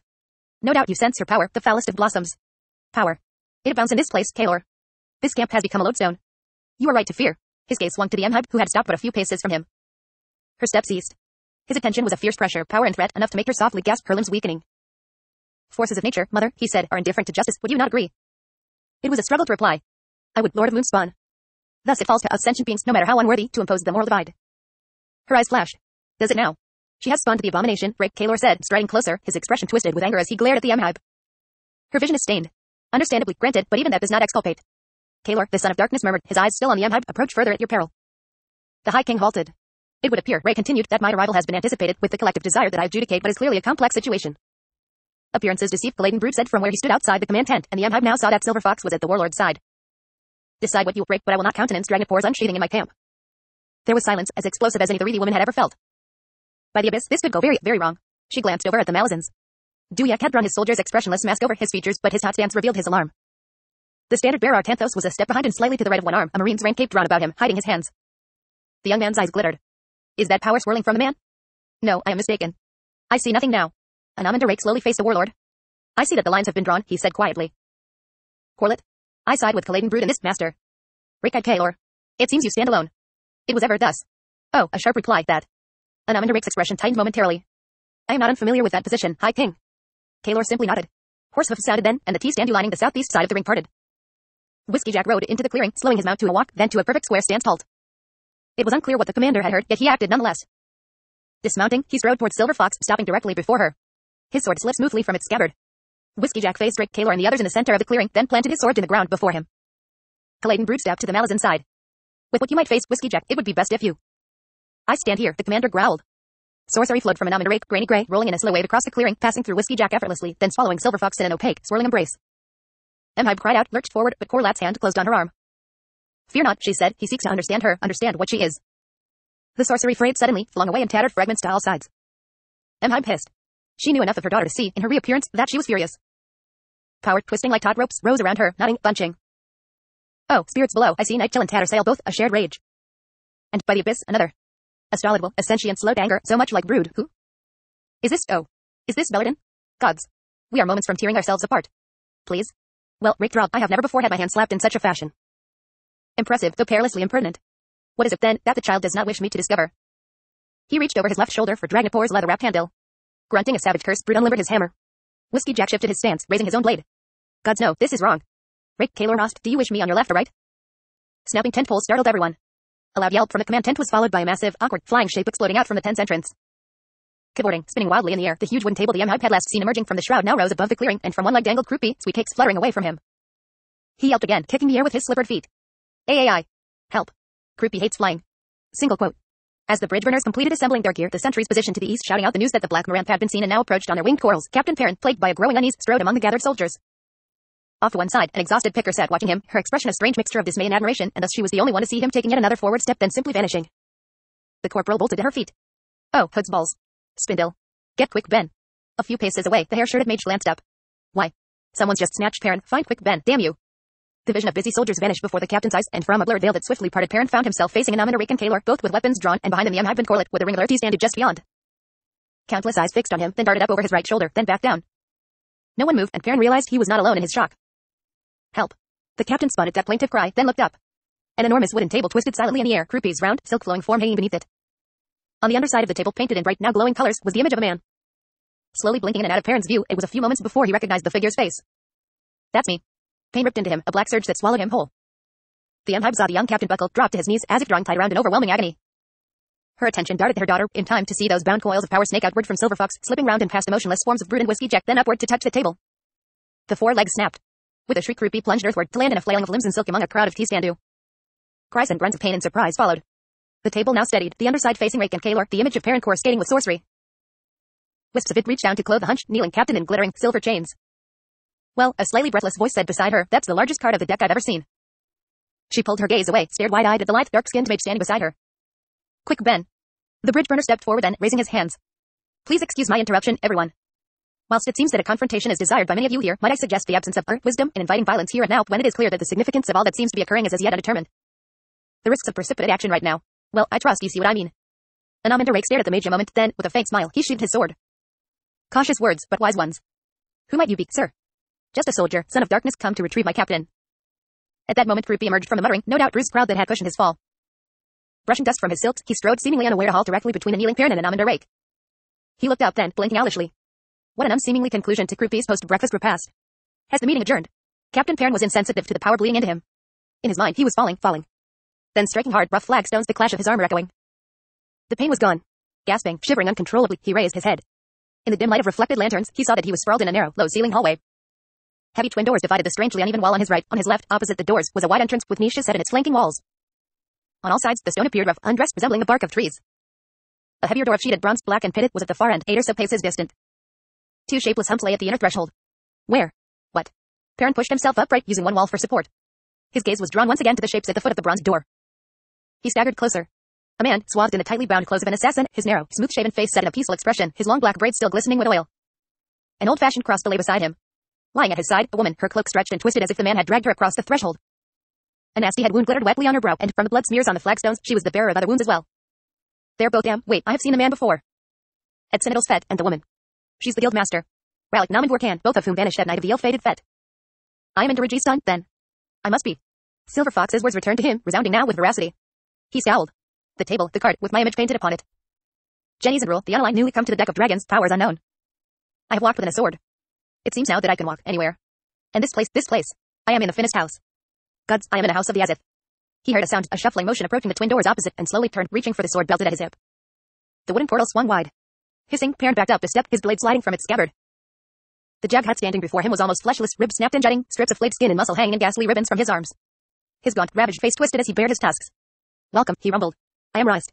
Guardian, prisoner, damned. The Azith greets you as much as fighting stone is able. I see that, unlike the two sleeping in the threshold, you have no need for doors. So be it. He lurched a step closer, then cocked his head. You are not here in truth. Only your spirit. If you say so. His thoughts traveled back to that last night of the fete. The debacle in the estate's garden. Memories of sorcery, detonations, and Perrin's unexpected journey into the realm of shadow, the hounds and cotillion. A journey such as this one. He studied the Jaghat standing before him. Hood take me, this creature is the Jaghat tyrant, the one freed by one in the Talani Mass, or, rather, what's left of him. Why am I here? The grin broadened. Follow me. Rized stepped into the corridor and turned to his right, each bared foot dragging, grinding as if the bones beneath the skin were all broken. 7 paces along, the hallway ended with a door on the left and another directly in front. The Jaghat opened the one on the left, revealing a circular chamber beyond, surrounding spiral stairs of root-bound wood. There was no light, yet Perrin found he could see well enough. They went down, the steps beneath them like flattened branches poking out from the central trunk. The air warmed, grew moist and sweet with the smell of humus. Rized, Perrin said as they continued to descend, the assassin and the guildmaster, you said they were asleep, how long have they been lying there? I measure no days within the house, mortal. The Azith took me. Since that event, a few outsiders have sought entry, had probed with sorceries, have indeed walked the yard, but the house has denied them all. The two within the threshold were there when I awoke and have not moved since. It follows, then, that the house has already chosen. As the dead house did Kellenbed and Dancer. All very well, but can't you awaken them? I have not tried. Why not? The Jaghat paused, glanced back up at the captain. There has been no need. Are they guardians as well? Perrin asked as they resumed the descent. Not directly. I suffice, mortal. Unwitting servants, perhaps. Your servants. Mine. I don't need servants, I don't want servants. Furthermore, I don't care what the Azith expects of me. The house is mistaken in its faith, Rized, and you can tell it that for me. Tell it to find another whatever I am supposed to be. You are the master of the deck. Such things cannot be undone. The what? Hood's breath, the Azith had better find a way of undoing that choice, Jaghat, Perrin growled. It cannot be undone, as I've already told you. A master is needed, so here you are. I don't want it. I weep a river of tears for your plight, mortal. We have arrived. They stood on a landing. Perrin judged that they had gone down 6, perhaps 7 levels into the bowels of the earth. The stone walls had disappeared, leaving only gloom, the ground underfoot a mat of snaking roots. I can go no further, master of the deck, Rized said. Walk into the darkness. And if I refuse, then I kill you. Unforgiving bastard, this Azith, Perrin muttered. I kill you, not for the Azith, but for the wasted effort of this journey. Mortal, you've no sense of humor. And you think you do? The captain retorted. If you refuse to go further, then nothing. Apart from irritating me, that is. Be as if this patient. You will make the journey eventually, though the privilege of my escort occurs but once, and that once is now. Meaning I won't have your cheery company next time. How will I cope? Miserably, if there was justice in the world. Perrin faced the darkness. And is there? You asked out of a jag hut? Now, do we stand here forever? All right, the captain sighed. Pick any direction? Roust shrugged. They are all one to me. Grinning in spite of himself, Perrin strode forward. Then he paused and half-turned. Roust, you said the Azif has a need for a master of the deck. Why? What's happened? The jag hut bared his tusks. A war has begun. Perrin fought back a sudden shiver. A war? Involving the houses of the Azif. Single quote. No entity will be spared, mortal. Not the houses, not the gods. Not you, human, nor a single one of your short-lived, insignificant comrades. Perrin grimaced. I've enough wars to deal with as it is, Roust. They are all one.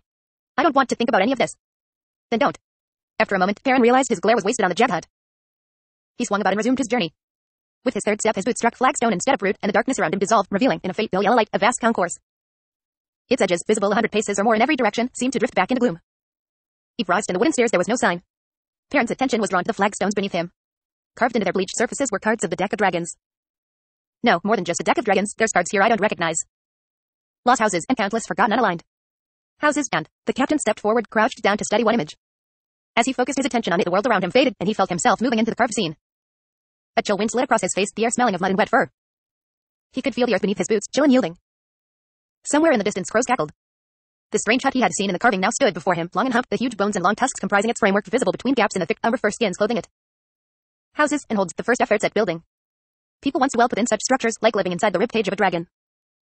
Gods, those tusks are huge. Whatever beast these bones came from must have been massive. I can travel at will, it seems, into each and every card of every deck that ever existed. Amidst the surge of wonder and excitement he felt ran an undercurrent of terror. The deck possessed a host of unpleasant places. And this one. A small stone-lined hearth smoldered before the hut's entrance. Wreathed in the smoke was a rack made of branches, on which hung strips of meat. The clearing, Perrin now saw, was ringed with weathered skulls, doubtless from the beasts whose bones formed the framework of the hut itself. The skulls faced inward, and he could see by the long, yellow molars in the jaws that the animals had been eaters of plants, not flesh. Perrin approached the hut's entrance. The skulls of carnivores hung down from the doorway's ivory frame, forcing him to duck as he entered. Swiftly abandoned, from the looks of it. As if the dwellers just left but moments ago. At the far end sat twin thrones, squat and robust, made entirely of bones, on a raised dais of ochre-stained human skulls, well close enough to human in any case. More like Talani mass. Knowledge blossomed in his mind. He knew the name of this place, knew it deep in his soul. The hold of the beasts, long before the first throne, this was the heart of the Talani mass's power, their spirit world, when they were still flesh and blood, when they still possessed spirits to be worshipped and revered. Long before they initiated the ritual of Talon, and so came to outlast their own pantheon. A realm, then, abandoned. Lost to its makers. What then, is the warren of Talon that the Talani mass now use? That warren must have been born from the ritual itself, a physical manifestation of their vow of immortality, perhaps. Aspected, not of life, nor even death. Aspected, of dust. He stood unmoving for a time, struggling to comprehend the seemingly depthless layers of tragedy that were the burden of the Talani mass. Oh my, they've outlasted their own gods. They exist in a world of dust and truth, memories untethered, and eternal existence, no end in sight. Sorrow flooded him in a profound, heart-rending wave. Baru fensed, so alone, now. So alone for so long, yet now they are gathering, coming to the child seeking benediction, and something more. Perrin stepped back and stood on the flagstones once again. With an effort he pulled his eyes from the carved hold of beasts, but why were there two thrones and not just one? As he now knew, the card was called. Another etched stone, a dozen paces to his left, caught his attention. A throbbing, crimson glow suffused the air directly above it. He walked it, looked down. The image of a sleeping woman, as seen from above, dominated the flagstone. Her flesh seemed to spin and swirl.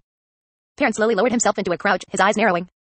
Her skin was depthless, revealing ever more detail as the captain's vision was drawn ever closer. Skin, not skin. Forests, sweeps of bedrock, the seething floor of the oceans, fissures in the flesh of the world, she is Vern. She is the sleeping goddess. Then he saw the flaw, the marring a dark, suppurating welt. Waves of nausea swept through Perrin, yet he would not look away. There, at the wound's heart, the humped, kneeling, broken figure.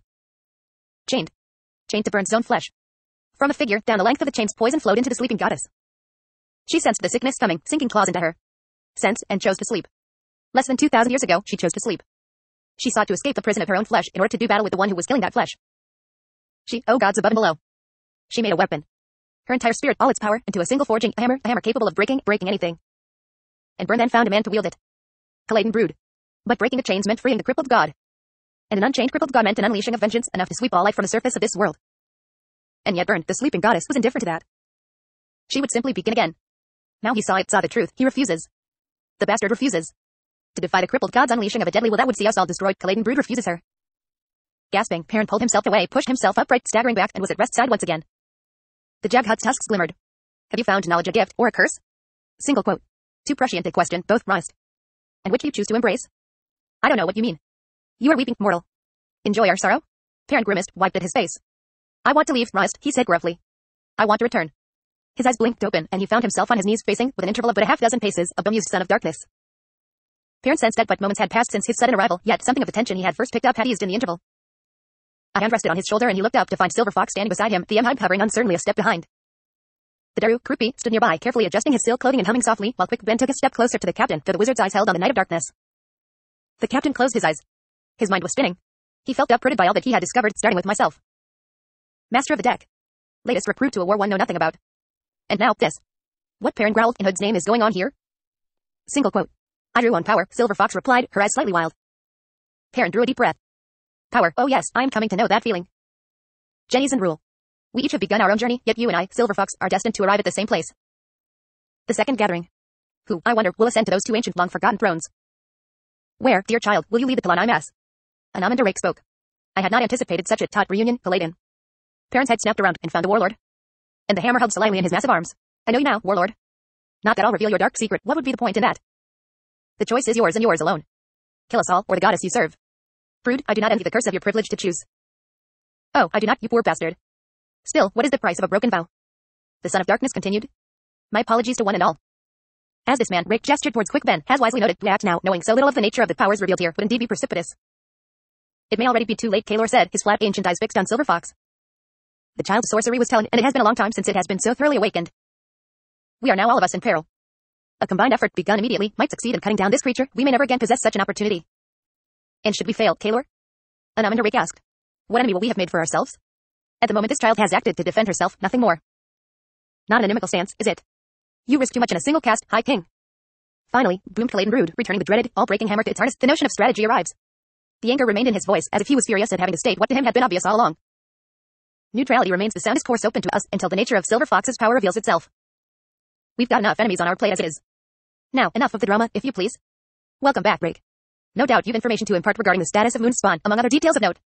He faced Perrin with sudden exasperation. Captain, can you not do something about that damned floating table? Flinching at the attention, Perrin stared up at it. Well, he managed, nothing immediately comes to mind, warlord. I'm no mage. Brood grunted, swung away. Never mind then. We'll consider it a crass ornament. Quick Ben cleared his throat. I might be able to manage something, warlord, in time. Kaladin glanced at Duyak, who grinned and nodded his permission to Quick Ben. Not simply a soldier, I see, Anamanda Rake said. The Seven Cities mage shrugged. I appreciate challenges, lord. No guarantee that I'll have any success, mind you. No, do not quest me, son of darkness. I value my privacy. As you wish, Rake said, turning away. Is anyone else hungry? All eyes turned to Creepy.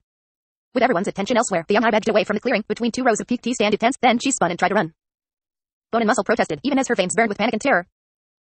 She hobbled on, half blinded by tears, her breath harsh, rattling gasps broken by soft whimpers. Oh, dear spirits, look upon me. Show me mercy, I beg you. Look at me stumble and totter, look. Pity me, spirits below. I demand it. Take my soul, you cruel ancestors, I beg you. The copper on her wrists and ankles, minor tribal wards against the aches in her bones, felt cold as ice against her withered skin, cold as a rapist's touch, disdainful of her frailty, contemptuous of her laboring heart. The reedy spirits refused her, mocking, laughing. The old woman cried out, staggered, fell hard to her knees. The jolt of the impact drove the air from her lungs. Twisting, she sagged to the ground, bedraggled, alone in an alley of dirt. Flesh, voice murmured above her, which is the life within. These cherished friends are the words of birth given in so many forms, in countless languages. They are joy and pain, loss and sacrifice, they give voice to the binds of motherhood, and more, they are the bonds of life itself. Grey hair dangling, M-Hibe raised her head. Crone sat atop a tense ridge pole, wings hunched, eyes glittering wet. I am not immune to grief, you see, my dear, tell no one you have seen me so weakened by love. How can I comfort you? M-Hibe shook her head, croaked, you cannot. She is you more than the others, more than the woman Tattersail, and Nigel more than the Kalanai Mass. Do you see me, Crone? Do you truly see me? The M-Hibe pushed herself to her handsome knees, then sat back and glared up at the great raven. I am not but bones and leather skin, I am not but endless aches. Dried brittle, spirits below, each moment of this life, this terrible existence, and I edged closer to two, her head drooped to hatred, she finished in a ragged whisper. A sob racked her. And so you would die now, Crone said. Yes, I understand. A mother must not be led to hate the child she has birthed, yet you demand too much of yourself. She has stolen my life. The M-Hibe screamed, gnarled hands closing to fists from which the blood within them fled. The reedy woman stared at those fists, eyes wide as if they were seeing a stranger's hands, skeletal and dead, there at the end of her thin arms. Oh, Crone, she cried softly. She has stolen my life. The great raven spread her wings, tilted forward on the pole, then dropped in a smooth curve to thud on the ground before the M-Hibe. You must speak with her. I cannot. Single quote. She must be made to understand. She knows, Crone, she knows. What would you have me do? Ask my daughter to stop growing. This river flows unceasing, unceasing. Rivers can be dammed. Rivers can be diverted. Not this one, Crone. I do not accept your words, my love. And I shall find a way. This I swear. There is no solution. Do not waste your time, my friend. My youth is gone, and it cannot be returned, and not by alchemy and not by sorcery. Talon is an unassailable warren, crone. What it demands cannot be undone. And should you somehow succeed in stopping this flow, what then? You would have me an old woman for decades to come. Year after year, trapped within this cage. There is no mercy in that. No, it would be a curse unending. No, leave me be, please. Footsteps approached from behind. A moment later, Corlett lowered herself to the MIB's side, laid a protective arm around her and held her close. Come, the T-Standu murmured. Come with me. The MIB let Corlett help her to her feet. She felt ashamed at her own weakness, but all her defenses had crumbled. Her pride was in tatters, and she felt in her soul nothing but helplessness. I was a young woman once. What point is raging at the loss? My seasons have tumbled, it is done. And the life within fades, whilst the life beyond flowers. This is a battle no mortal can win, but where dear spirits is the gift of death. Why do you forbid me to end? She straightened slightly in Corlett's arms. Very well, then. Since you have already so cursed my soul, the taking of my own life can cause me no greater pain. Very well, dear spirits, I shall give you my answer. I shall defy your plans. Take me to my tent, she said. No, Corlett said. The MHIB twisted round, glared up at the T-Standu. I said. I heard you, MHIB, indeed, more than you intended me to hear. The answer is no. I shall remain at your side, and I'm not alone in my faith. The greedy woman snorted. Faith? You are T-Standu. Do you take me for a fool with your claims to faith? Corlett's expression tightened and she looked away. Perhaps you are right. Oh, Corlett, I am sorry for that, I would take it back, I swear. Nonetheless, the T-Standu continued, I shall not abandon you to despair. I am familiar with being a prisoner, the MHIB said, angry once again. But I warn you, Corlett, I warn you all, hatred is finding fertile soil within me. And in your compassion, in your every good intention, you nurture it. I beg you, let me end this. No, and you underestimate our resilience, MHIB. You'll not succeed in turning us away. Then you shall indeed drag me into hatred, and the price will be all I hold dear within me, all that you might have once valued. You would make our efforts worthless. Not by choice, Corlett, and this is what I am telling you, I have lost all choice. To my daughter. And now, to you. You will create a thing of spite, and I beg you again, if you care for me at all, to let me seize this terrible journey. I'll not give you permission to kill yourself, MHIB. If it must be hate that fuels you, so be it. You are under the care, the guardianship, of the T-Standu, now. The greedy woman sat defeated. She struggled to fashion words for the feelings within her, and what came to her left her cold. Self-pity. To this I have fallen. All right, Corlett, you've won for now. Byrne is dying. Caladin Brood and Amanda Rake stood alone in the tent, the remnants of tension still swirling around them. From the sounds in the clearing outside, the mage Quick Ben seemed to have succeeded in pulling the massive wooden cart back to the ground, and a discussion was underway as to what to do with it. The Son of Darkness removed his gauntlets, letting them drop to the tabletop before facing the warlord. Barring the one thing you must not do, can you do nothing else? Brood shook his head. Old choices, friend, only the one possibility remains, as it always has. I am Tennis, the goddess's own warren, and what assails her assails me as well. I could shatter the one who has so infected her. The crippled god, Rake murmured, going perfectly still. He has spent an eternity nurturing his spite, he will be without mercy, Brood. This is an old tale. We agreed, you, I, the Queen of Dreams, Hood, we all agreed. The warlord's broad face seemed on the verge of crumbling. Then he shook himself as would a bear turned away. Almost 1200 years, this burden. And if she dies? He shook his head. I do not know. Her warren dies, surely, that at the least, even as it becomes the crippled god's pathway into every other warren, then they all die. And with that, all sorcery. The warlord nodded, then drew a deep breath and straightened. Would that be such a bad thing, do you think? Single quote. Rake snorted. You assumed the destruction would end with that. It seems that no matter which of the two choices is made, the crippled god wins. So it seems. Yet, having made your choice, you gift this world and everyone on it with a few more generations of living. Living and dying, waging wars and unleashing slaughter. Of dreams, hopes and tragic ends. Not a worthy track, these thoughts of yours, Caladin. Rake stepped closer. You have done, you continue to do, all that could be asked of you. We were there to share your burden, back then, but it seems we are each of us ever drawn away into our own interests, abandoning you. Leave this path, Anamander. It avails us nothing. There are more immediate concerns to occupy this rare opportunity to speak in private. Rake's broad mouth found a thin smile. True enough, he glanced over to the tent's entrance. Out there, he faced Brood again, given the infection of Tennies, was your challenge a bluff? The warlord bared his filed teeth. Somewhat, but not entirely. The question is not my ability to unleash power, it is the nature of that power. Wrought through with poison, rife with chaos. Meaning it might well be wilder than your usual maelstrom? That is alarming indeed, Brood. Is Kalor aware of this? No. Rake grunted. Best keep it that way. The warlord growled. So practice some restraint of your own next time, Rake. The T-Standu walked over to pour himself some wine. I could have sworn I'd just done that. We must now speak of the Panyan Domain. A true mystery indeed, Caladin. Far more insidious than we had surmised. Layers of power, one hidden beneath another, then another. The warren of chaos lies at its heart, I suspect, and the great ravens concur. This dreads too close a path the crippled god for it to be accidental, Rake. The chained one's poison is that of chaos, after all. Rake smiled. Curious, isn't it? I think there can be no question of who is using whom. Maybe. Dealing with the Panyan Domain will present us with formidable challenges. Brood grimaced, as the child insisted, we will need help. The Son of Darkness frowned. Explain, please. The Talon asked friend. The undead armies are coming. The T-Standu's face darkened. Is this Duyek One-Arm's contribution, then? No, the child. Silver Fox.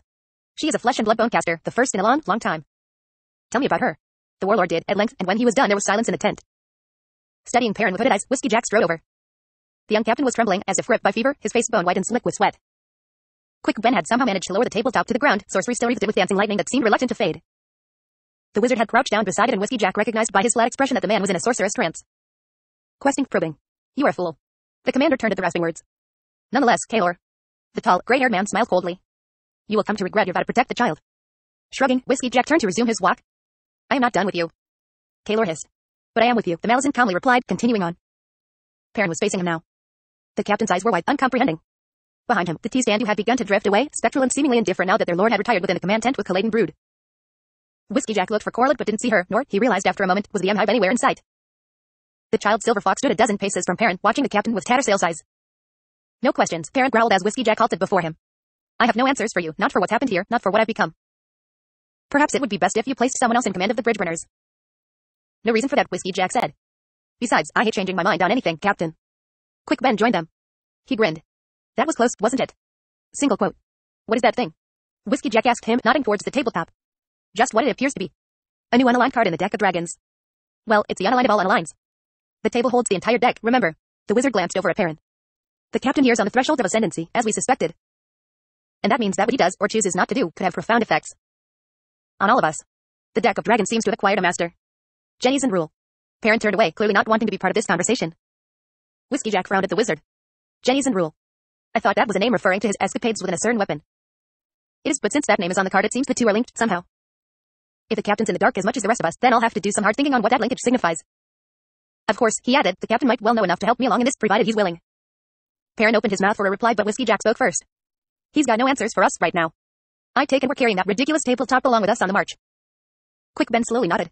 It would be best, at least for a while, so I can study it some more. Still, I would advise we unload it before we cross into Panyan territory. The Tri-Gal Trade Guild can deliver it to the alchemist. In Darujistan for safekeeping. A new voice cut in, the card does not leave us. The three men turned to find Silver Fox standing close. Behind her, a dozen Reedy warriors were lifting the tabletop. Watching the dark-skinned, wet men carrying the tabletop away, Quick Ben frowned. Risky, taking an object of such power into battle, lass. We must accept that risk, wizard. Whiskey Jack grunted. Why? Because the card belongs to Perrin, and he will need of it. Can you explain that? We struggle against more than one enemy, as shall be seen. I don't want that card, Perrin snapped. You'd better paint a new face on that thing. I have the blood of a hound of shadow within me. I am a liability, when will you all see that? Hood knows I do. The rustle of armor alerted them to Kaelor's approach.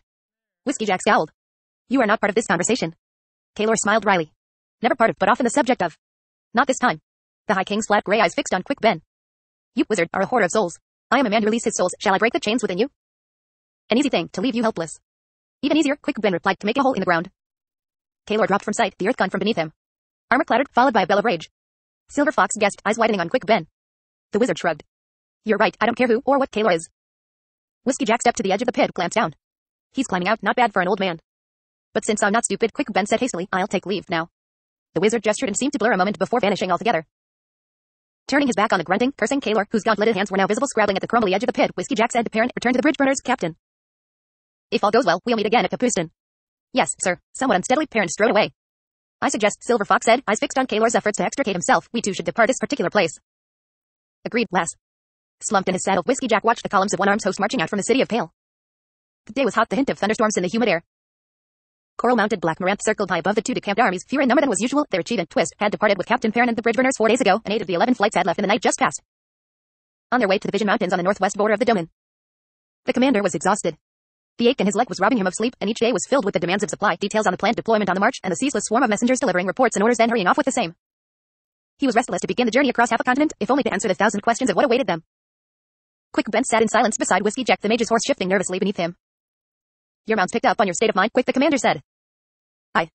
You're wondering when I'll cut you loose so you can chase after and catch up with Perrin and the bridge burners and put some distance between you and Kaelor. You're also eager to get as far away from Silver Fox as you can. Quick Ben started at this last observation, then he sighed. I imagine I haven't managed to hide my unease, at least not from you, it's clear.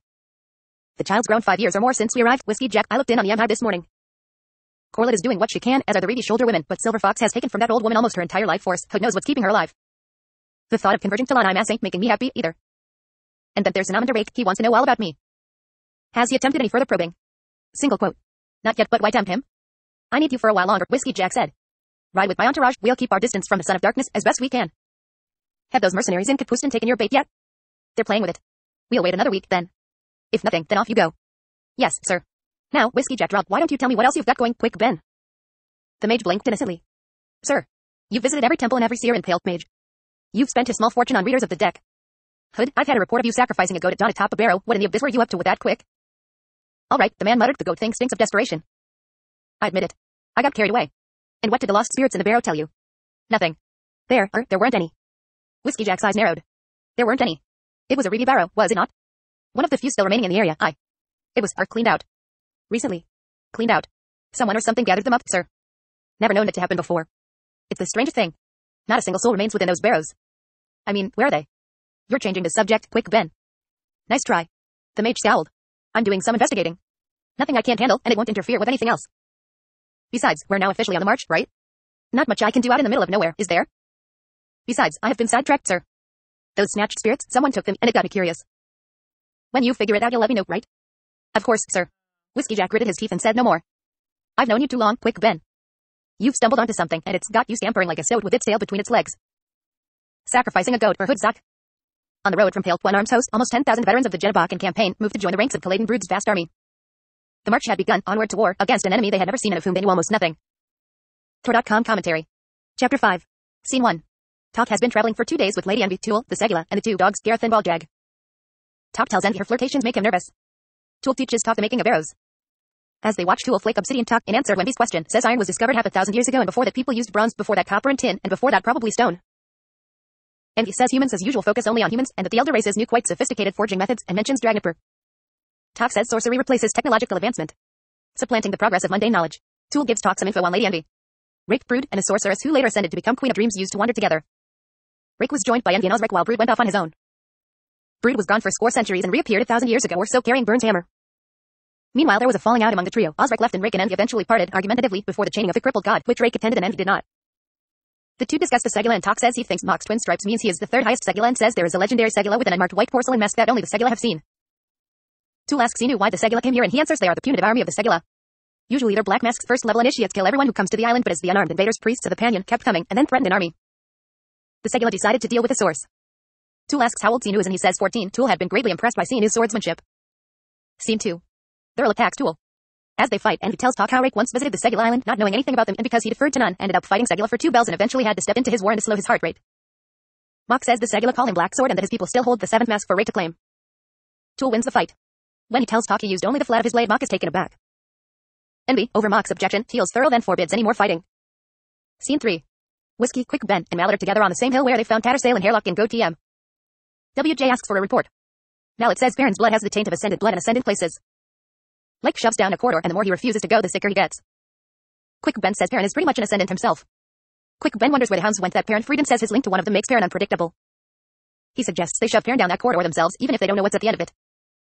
They worry about Nightchill taking the dominant role in Silver Fox. Quick says her warren was Rishun, darkness, and Whiskey Jack recalls her as remote cold. Quick Ben thinks to himself how there had been other Nightchills long before the Malazan Empire. 2,000 years ago. If she's the same one, Whiskey Jack tells them to keep pushing Perrin and find out everything they can about Nightchill. Scene 4. Whiskey Jack and Duyak meet. They say there is a lot of power marshaled against the Panyon and wonder what that implies. WJ reports Twist has said his flights should remain unseen. He has scouts seeking a strategic place to hold up close to the Panyon border. The 2 discuss Quick Ben initiating contact with the Grey Swords in Kapustan. Whiskey Jack says the second gathering is causing some consternation, as is the idea that the Talon will be needed in the war. Duyak and Whiskey Jack discuss Helen Bed's surprising restraint in his use of the IMAS and worry about them being led by a child. Duyak says they need to make sure Tattersail takes the reins. Whiskey Jack says Kaylor will try to kill Silver Fox, but Duyak disagrees, saying Kaylor worries about Brood. He says friend or foe, you don't want to mess with Brood, and rumors the hammer is the only thing that can wake up Burn. Duyak, though, worries that Kaylor will try to persuade Brood, and later Rake to his view Silver Fox. Whiskey Jack says he will not stand the killing of a child, even if Duyak commands him to.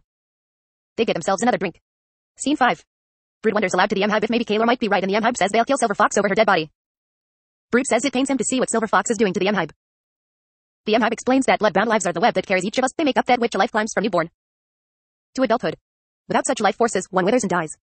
To be alone is to be ill. She says for Silver Fox, the Emhibe is the only one as the IMAS have no life force to give, and Tattersail and Nightchill were both dead.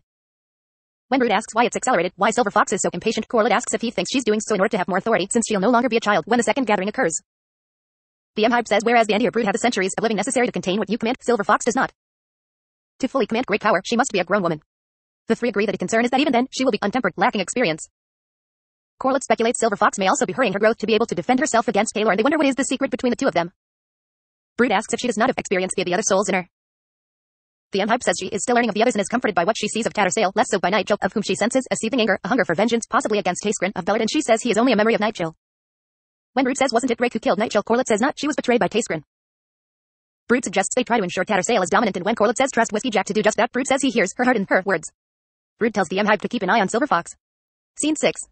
The Darujistan contingent arrives to meet with the above groups, as well as Duyak, Whiskey Jack, Twist, Perrin, Kaylor, and Silver Fox. M-Hype thinks she's ready to die now that Silver Fox has got allies. Croupy is first to arrive, and M-Hype says they've met before at Silver Fox's birth. Croupy sees what Silver Fox has done to the M-Hype and is struck silent in sorrow. Norilio and Call, along with Astrajan Darl, the official Darujistan delegation, arrive. Croupy suggests using the Trigal Trade Guild to supply the army, and all agree. Scene 7. Crone senses magic from within the camp and, seeking it out, finds Brood's table. She listens into a group of bridge burners. Spindle had done several deck readings, and each time Obelisk dominates. The dolmen of time is the core. It's active. First time in decades. Spindle also says the new card, the one under the table, holds everything together, but it feels like it hasn't woken up yet. He continues with his reading. Soldier of High House Death's right hand to Obelisk. Magi of Shadows here, first time for that 1-2, a grand deception at work. The captain of High House Light holds out some hope, but it's shaded by Hood's Herald, though not directly. Assassin of High House Shadow seems to have acquired a new face. It's Kalam. Based on the reading, they guess the whirlwind is rising and 7 cities is ready to rebel. Crone checks out the card under the table. Scene 8. The M-Hype leaves the command tent and is followed by Perrin, who asks about possible hiding places for a table. She leads him to the tent. On the way they discuss the Malazan invasion. Perrin tells her Duyek's army was being chewed to bits, and the arrival of Brood, Rake, and the Crimson Guard stopped the Malazans' hold. It was only the mages and the Moranth munitions keeping the Malazans going, but the Moranth are in a schism, with the blue and gold still working with the Malazans. Near the table's tent, they come across Crone, who flees Perrin for some reason. Perrin orders Hedge, Spindle, Blend, and Picker to return the table. Spindle says it's him, meaning the picture under the table is Perrin. As Perrin and the M-Hype leave, he tells her he has no idea what Spindle was talking about. Scene 9.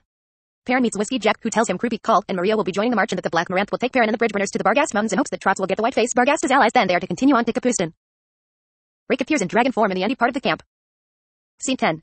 Kaylor tells Rake he seeks his justice with regard to Silver Fox and not to let sentiment guide him. Corlett and the M-Hype also try to speak to him. When Rake says it appears his judgment has been anticipated, Brood says he will not allow Dragnapor's unsheathing in his camp. The M-Hype worries things are on the edge of collapse and then thinks she senses power from Artanthos, but then dismisses the possibility. Corlett says she sides with Brood, and when Rake tells Kaylor he stands alone, Kaylor says it was ever thus, a response with which Rake can empathize. Whiskey Jack arrives and stands before Silver Fox, then unsheathes his sword to face Rake and Kaylor and the rest. Rake sends out a sorceress feeler toward Silver Fox, and it is quickly shattered by her, as the M-Hype senses rage from both Nightchill and Tattersail in another. A stolid, a sentient slow anger, so much like Brood. Rake wonders what is being hidden from him, and as he reaches for his sword, Brood reaches for his hammer, and Whiskey Jack raises his own sword. Just then, Brood's table appears flying overhead with Croupy hanging from it. Scene 11. Back with Picker's group, she sees Perrin disappear. She calls for someone to find Quick Ben. Scene 12. Perrin appears facing Rake and Kaylor. At Croupy's cry, he looks up to see the table floating above, his face painted on the bottom. Sudden pain overcomes him. Scene 13. The M-Hype sees tendrils of power reach from Silver Fox to the table. The legs snap off and Croupy falls. The underside of the table faces Rake and Kaylor. With waves of sorcery coming off the image of Perrin, then touching Perrin in silver chains. Quick Ben arrives and says that's the largest card of the deck I've ever seen. He steps between the two groups and says a confrontation perhaps isn't the smartest idea. Rake sheathes Dragnipper and asks who Quick Ben is. Quick says just a soldier. Croupy arrives and stands between Perrin and Rake and asks if the meeting has adjourned. Scene 14. Perrin finds himself in a hallway. Two bodies lie there, Ralik Namadwarkan, which places him in the fittest house in Darujistan. A Jag Hut enters and introduces himself as Roist, guardian, prisoner, damned, then notes Perrin is here only in spirit. When Perrin asks why Perrin is here, Roist leads him down some steps. Perrin asks how long Namadwarkan have been there, and Roist says he doesn't measure time inside the house, they were there when he arrived. Perrin asks if they are guardians as well, and Roist says no. Roist names him master of the deck. They reach a landing where the ground is a bunch of roots, and Roist says Perrin has to go on by himself. Perrin asks why the Azif has suddenly found the need for a master of the deck, and Roist answers because a war has begun that will affect all entities, mortals, houses, gods, etc. Perrin moves forward and finds himself on a flagstone floor where each stone has a card carved on it. He bends to study one and finds himself before a hut made of bones and tusks, the image on the stone, and realizes he can travel at will from there. He enters the hut and finds twin thrones of bone on a dais of what appear to be Talanimas skulls, the hold of the beasts, the heart of the Talanimas' power, their spirit world when they were still flesh and blood, when they still possessed spirits to be worshipped. Long before they initiated the ritual of Telin, he realizes that Telin Warren must have been born from the ritual, aspected of dust. He grieves for the Imas, having outlived their own gods, existing in a world of dust. Memories untethered, an eternal existence, no end in sight. So he learned for so long. Scene 15. He returns to the flagstone area and looks at a stone etched with the image of a sleeping woman. He sees it is burned and that her skin is forest and bedrock, and so on, and also that she is marred. Looking closer, he sees at the wound's heart the humped, kneeling, broken figure. Chained. Chained to Burn's own flesh. From the figure, down the length of the chains, poison flowed into the sleeping goddess. Continuing to study it, he realizes she sensed the sickness coming. Chose to sleep. To escape the prison of her own flesh in order to do battle. She made of herself a weapon. Her entire spirit, all its power, into a single forging. A hammer. Capable of breaking anything. Then found a man to wield it. But breaking the chains meant freeing the crippled god. And an unchained crippled god meant an unleashing of vengeance enough to sweep all life from the surface of the world. And yet Byrne was indifferent to that. She would simply begin again. A Brood, Perrin understands, he refuses to defy the crippled god's unleashing. Brood refuses her. Perrin pulls back, weeping, and finds himself back with Rust, who asks if he's found knowledge a gift or curse, and Perrin answers both. Scene 16. Perrin returns to in front of Rake. Silver Fox puts a hand on his shoulder. Quick Ben, eyeing Rake, steps closer to Perrin. Rake says Quick Ben's advice seems wise. Kaylor says now is the time to kill Silver Fox before she gets even more powerful. Rake says what if they fail, not to mention she has only acted in self-defense. Brood sheathes his hammer and says it's about time wisdom prevailed. He asks Perrin if he can do something about the floating table. Quick Ben says he might be able to, which causes Rake to know he's not simply a soldier as he had said. Quick downplays his ability, then tells Rake not to quest toward him. Rake turns away. Scene 17. The M-Hive hobbles off in great pain, the tribal wards against pain, copper on wrists and ankles, seemingly not doing anything. She falls to her knees and Crone speaks to her, grieving for her and asking how she can help. The M-Hive says Crone cannot and tells her she is nearing hatred for Silver Fox at what is happening to herself. Crone says she will find a way to help and the M-Hive says it is impossible. Coral arrives and raises the M-Hive up and tells her she will also try to help, will remain at the M-Hive's side and will not let her give in to despair and kill herself. Scene 18. Brood tells Rake Byrne is dying. Rake asks if there is anything Brood can do and Brood says only the same old choice. Rake says he, Hood, Brood and the Queen of Dreams all agreed about the crippled god. Rake asks what happens if Byrne dies and Brood says he does not know all, but that a Warren will die, will become the crippled god's way until all the other Warrens which will then all die, and all sorcery as well, which Brood says may not be so bad. But Rake says the destruction will not end there, and it appears no matter which of the two choices Brood makes, the CG wins, though at least Brood is giving the living extra time. To which Brood answers, time spent warring and killing one another. Rake changes the subject and asks if given Byrne's illness if Brood had been bluffing earlier. Brood says he can still raise power but it is filled with chaos and unpredictable. They turn to the Panion Dome and Rake says chaos is at its core. Brood says it can't be a coincidence, since chaos is the chained one's power. When Rake says that adds a complication, Brood says Silver Fox has said they'll need more and has summoned the Talon Mask, which doesn't particularly please Rake. Scene 19. Kaylor tells Whiskey Jack he is a fool and will regret protecting Silver Fox. Whiskey Jack walks away and Kaylor tells him he isn't done with Whiskey Jack. Whiskey Jack asks Quick Ben about the table card of Perrin and Quick identifies Perrin as the master of the deck and says he'll have to think about how that is linked to him also being the Wanderer and the sword. He suggests they have the Trigal Guild take the card to Baruch. Silver Fox says that's a bad idea as Perrin will be needing it because we struggle against more than one enemy. Kaylor steps in and Quick Ben says he's not part of the conversation. Kaylor threatens Quick, who makes a hole under Kaylor's feet, then leaves. As do the others. Scene 20. Whiskey Jack watches the march start. Twist has already taken Perrin and the Bridgeburners several days earlier. He and Quick Ben discuss how Silver Fox has grown 5 years since the parley and the M-Hive is on the edge of death. He's also worried about Rake's probing. Whiskey Jack says he needs Quick for a little while more, then asks what else Quick is up to that has him visiting every temple and seer and deck reader, not to mention sacrificing a goat. Quick Ben tries to change the subject by noting that the 3D spirits are all gone, recently cleaned up, but then tells Whiskey Jack he's doing some investigating and it won't interfere. Whiskey Jack can tell Quick is worried about something big. Amanda's reaction to Chapter 5. This poem at the start of Chapter 5 deals with the first sword of the Talon Mask, the rallying point of the tribes against the Jab Hut. Tool was the first sword at some point, I wasn't he? If not still. Built still is. I sense he will have a role with Silver Fox in the gathering. I'm not 100% sure I like Lady Envy, especially when Talk thinks all my defenses are broken down for your amusement. And sees a flash in her eyes that confirms his guess. Strikes me Lady Envy has spent far too much time, Bill, and she's had a lot of time manipulating people and not seeing them as individuals. I wonder how much Erikson knows of early man, Bill, remember his profession, archaeology, anthropology. Since his description of the arrow making is exactly precise to the way Gene Powell describes it in the Earth's Children series. The research this man must have done just for casual passages like this one defies belief, truly. I have to say, it's handy having all this nice long-lived characters who are able to explain to newcomers talking about various events that happened thousands of years previously. The trope of using a wise old character to talk to a wide-eyed youngster is tried and tested in fantasy, and occasionally it becomes noticeable in Erikson's work, such as here. However, invariably, the information being passed over is if of such interest you care little about the method of receiving it, it never contains everything you need to make the picture complete, and C is colored by the character telling the tale and their respective knowledge beliefs, which might not necessarily be the truth. Now a rather enlightening chat with the Segula Sinuf, who reveals that the priests of Panion are trying to convert them. Religious wars are always the worst, and so it seems it will be with a Panion seer. This book is just so much fun to read. I adore sentences like those where Tool reveals he used the flat of his blade to defeat Thurl, and Mock turns slowly to regard him.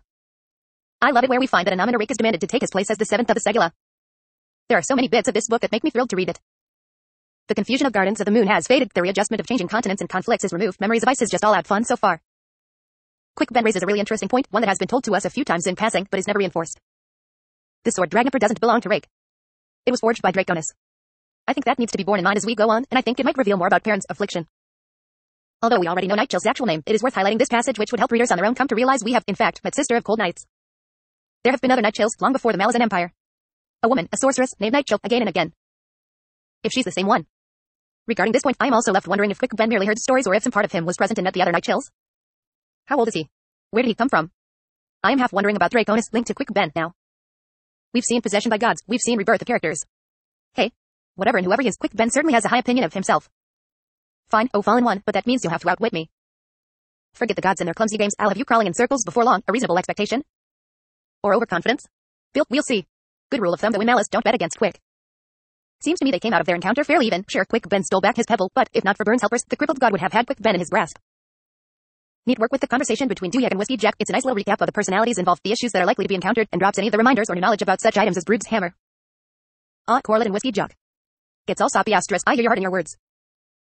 Erikson chooses an interesting language when he says, should you begin to see the spirit of Nightchill rising in that of Tattersail setting? This brings to mind images of Tattersail being the sun and Nightchill the moon within Silver Fox. Day and night. Light and shadow. It's as though a conflict between utterly opposed elements will take place within Silver Fox. Built nice. Closing square bracket. I am delighted to see Creepy again. Creepy and the truth are lifelong partners, friend call. Indeed, wedded bliss, we only yesterday celebrated our 40th anniversary, the mistress of Rhapsody and I. And then I giggled out loud at this. Creepy was the first to lower himself into a chair at the head of the makeshift table. All those mammoth personalities within the command tent, and Creepy decides that it is fitting he should sit there. Ooh, a quick reminder of the girl Chalice, target of Crocus's affections in Gardens of the Moon. Okay, the deck reading, let's see how I do. This isn't the first time we've seen the fact that the obelisk is dominant, it was heard in Deadhouse Gates. We discussed the idea that it might be related to Icarium. The new card holds everything together, Perrin, the new master who has not awakened yet. Soldier of High House Death's right hand to obelisk, does that mean Mappo is the current holder of this position? Magi of Shadow, well, that simply has to be a Skirl Pus, right? I'm not too sure about Captain of High House Lighterhood's Herald, however. I can see precisely why others have said the M-Hype storyline is depressing and goes on a fair bit. We already know that the M-Hype is dying, yet it is constantly re-emphasized. Anomina Rake. Welcome back. He had stood then as seated now, tall, implacable, a sword emanating sheer terror hanging down the length of his back, his long, silver hair drifting in the breeze. He's just so cool. His attention was a fierce pressure, power and threat, enough to make her softly gasp, her limbs weakening. And yet Caladin is willing to defy Rake. Decide what you will break, but I will not countenance Dragonpore's unsheathing in my camp. What a scene. And no, my caps lock key was not pressed in error. I just love this. Especially as Rake quests his power towards Silver Fox and is impertinently slapped down. This visit into the finished Azith reveals a few matters. The fact that each Azith will choose its guardians, the fact that the Jabhat tyrant Rise, so feared and reviled in our read of Gardens of the Moon, is now revealed to be a fully rounded character in his own right. The fact that a war has begun, and every conflict currently in progress is part of this greater war. Here Perrin's role as master is partly revealed. I can travel at will, it seems, into each and every card of every deck that ever existed. Amidst the surge of wonder and excitement he felt ran an undercurrent of terror. The deck possessed a host of unpleasant places. Oh my, this makes me unutterably sad. Oh my, they've outlasted their own gods. They exist in a world of dust and truth, memories untethered, and eternal existence, no end in sight. This increased background to Caladin Brood is welcome, and reveals much of the power and responsibility that allows him to stand toe-to-toe with someone as powerful as Anomina Rake. To have the fate of the world literally held in his hands is bound to affect a person. Why does Crone love the M-Hype so? Gosh, meetings and conversations and encounters of Portendal on the run up to the end of the chapter. I adore the way Erikson jumps swiftly from point to point and gives us a snippet before moving on. I like the quiet conversation between Brood and Rake, the innate respect and companionship of people long allied. And then the chat between Whiskey Jack and Quick Ben, the latter always mysterious even to the former. These two chapters have been an absolute deluge and I've drunk from it with delight, but I'm sure I missed an absolute ton. Readers, tell me what I missed. Tell me the hints and extracts you think I should carry forwards. Bill's reaction to chapter 5. It's a nice break from the emotional toll of the prior chapter as well as the theory-heavy last few pages, not to mention a pretty heavy opening poem to get the lighter touch of Envy and talk. Not to mention the very funny image of Segula laying out a bath and setting out combs. Here's more of Erikson's professional background as we get the fashioning of stone tools by, Tool. I read this before and seen it done on TV, and even so I still found it fascinating. By the way, as Talk watches him, Talk thinks Tool has an artist's hands, which is a pretty obvious way to describe Tool's deafness, but it's also got a nice resonance as there's an eventual connection with Tool and an artist later on. In the same scene, I like Talk's argument that magic replaces technological advancement, it's often a means of supplanting the progress of mundane knowledge. It's an interesting point in fantasy and can rationalize the whole medieval kind of setting we see so often in magic worlds. Other authors have done some neat work in showing technology marching side by side, sometimes at an equal pace, sometimes more slowly, with magic. We see that here as well with the references to the munitions and various alchemies which in itself in our world acted as a transition between magic and science. And later we'll see some more science and technology talking humans here as opposed to say the chain and even meet an inventor who discusses the ethical implication of technology. That said, Envy does a pretty nice job of taking Talk down a notch for not thinking fully enough on his own with regard to the idea. And I think sometimes that's true of authors as well, who seem very content for that easy rationalization that magic precludes or stultifies technology, science, and so they don't need to bother with it. In my mind that's a bit of an overstatement and I'd argue it especially depends upon the ease and prevalence of magic. But that's going a bit afield. I enjoyed Tool's discussion of how the Imass have lots of names for stone, which reminds me of the debatable idea that the Inuit have lots of words for snow. Okay, so then we get what could be termed an info dump via Tool on the backstory of Envy, Rake, Osric, and Brood. But again, to me this has less of an awkward feel because it's a natural outgrowth of the situation. In other words, I think of an info dump not as simply a block of information, but an awkwardly or clumsily placed block. It makes perfect sense that Talk asks these questions in this situation. In fact, it would make absolutely no sense for him not to ask these questions. The thing that drove me the most crazy about the show Lost was the utterly implausible and inexplicable lack of conversation among the characters. Sorry, it's been a while since I could rant about that. And now of course we find out the Malazan Brood Alliance has 3 unexpected allies, the punitive army of the Segula. I like the matter-of-factness that this gets stated. But it does raise a few questions. Do they see themselves as getting close enough to the Panyan Seer to kill him among his guards, probably easily done for 3 Segula, or do they really think they'll march through armies? Given how envy has overpowered them, are they naive about the possibility that the Panyan could also wield magic against them, or arrogant to believe it won't be effective, or arrogant but correct in that envy's power is so much greater than most? And does anyone else ever get an image of a bunch of Segula going up against a Malazan army, going all Indiana Jones and the Raiders of the Lost Ark Herb Sword Gaish with swords spinning and whirling, etc.? And then the Malazans looking at each other, then going all indie on them by just lobbing a few munitions and blowing them the hell up. Anyone? And does anyone else want to see that fight between Rake and the Segula? Just as an aside, while we're on the Segula, Mox line, Segula who die fail. We spare no thoughts for the failed among us, reminded me a lot of the Bloodguard in Stephen Donaldson's Covenant series. I seem to recall that same kind of cold eye cast on failure, not to mention they share the same kind of martial prowess, though the Bloodguard, if I recall correctly, didn't use weapons, been a while. I love the little double-take moments we get with this whole running Segula thing. Tool, you did not just take down Sinew so fast. Sinew, you did not parry Tool without even drawing your swords. Tool, you did not just get parried by a 14-year-old. Thurl, you did not just get beat by a guy using only the flat of his blade. Cracks me up. Talk about full circle, back to the hell we see in Chapter 2, I think, of Go TM. With Hairlock falling to pieces, the bridge burners nearly wiped out. Memories. Good old Quick Ben. Always holding back a bit. And just how much does this guy know? And how? How does he know about all of those prior night tales? The first stage of the Nithilog Wars? The liberation of Karkarang? The city expelled from Feed?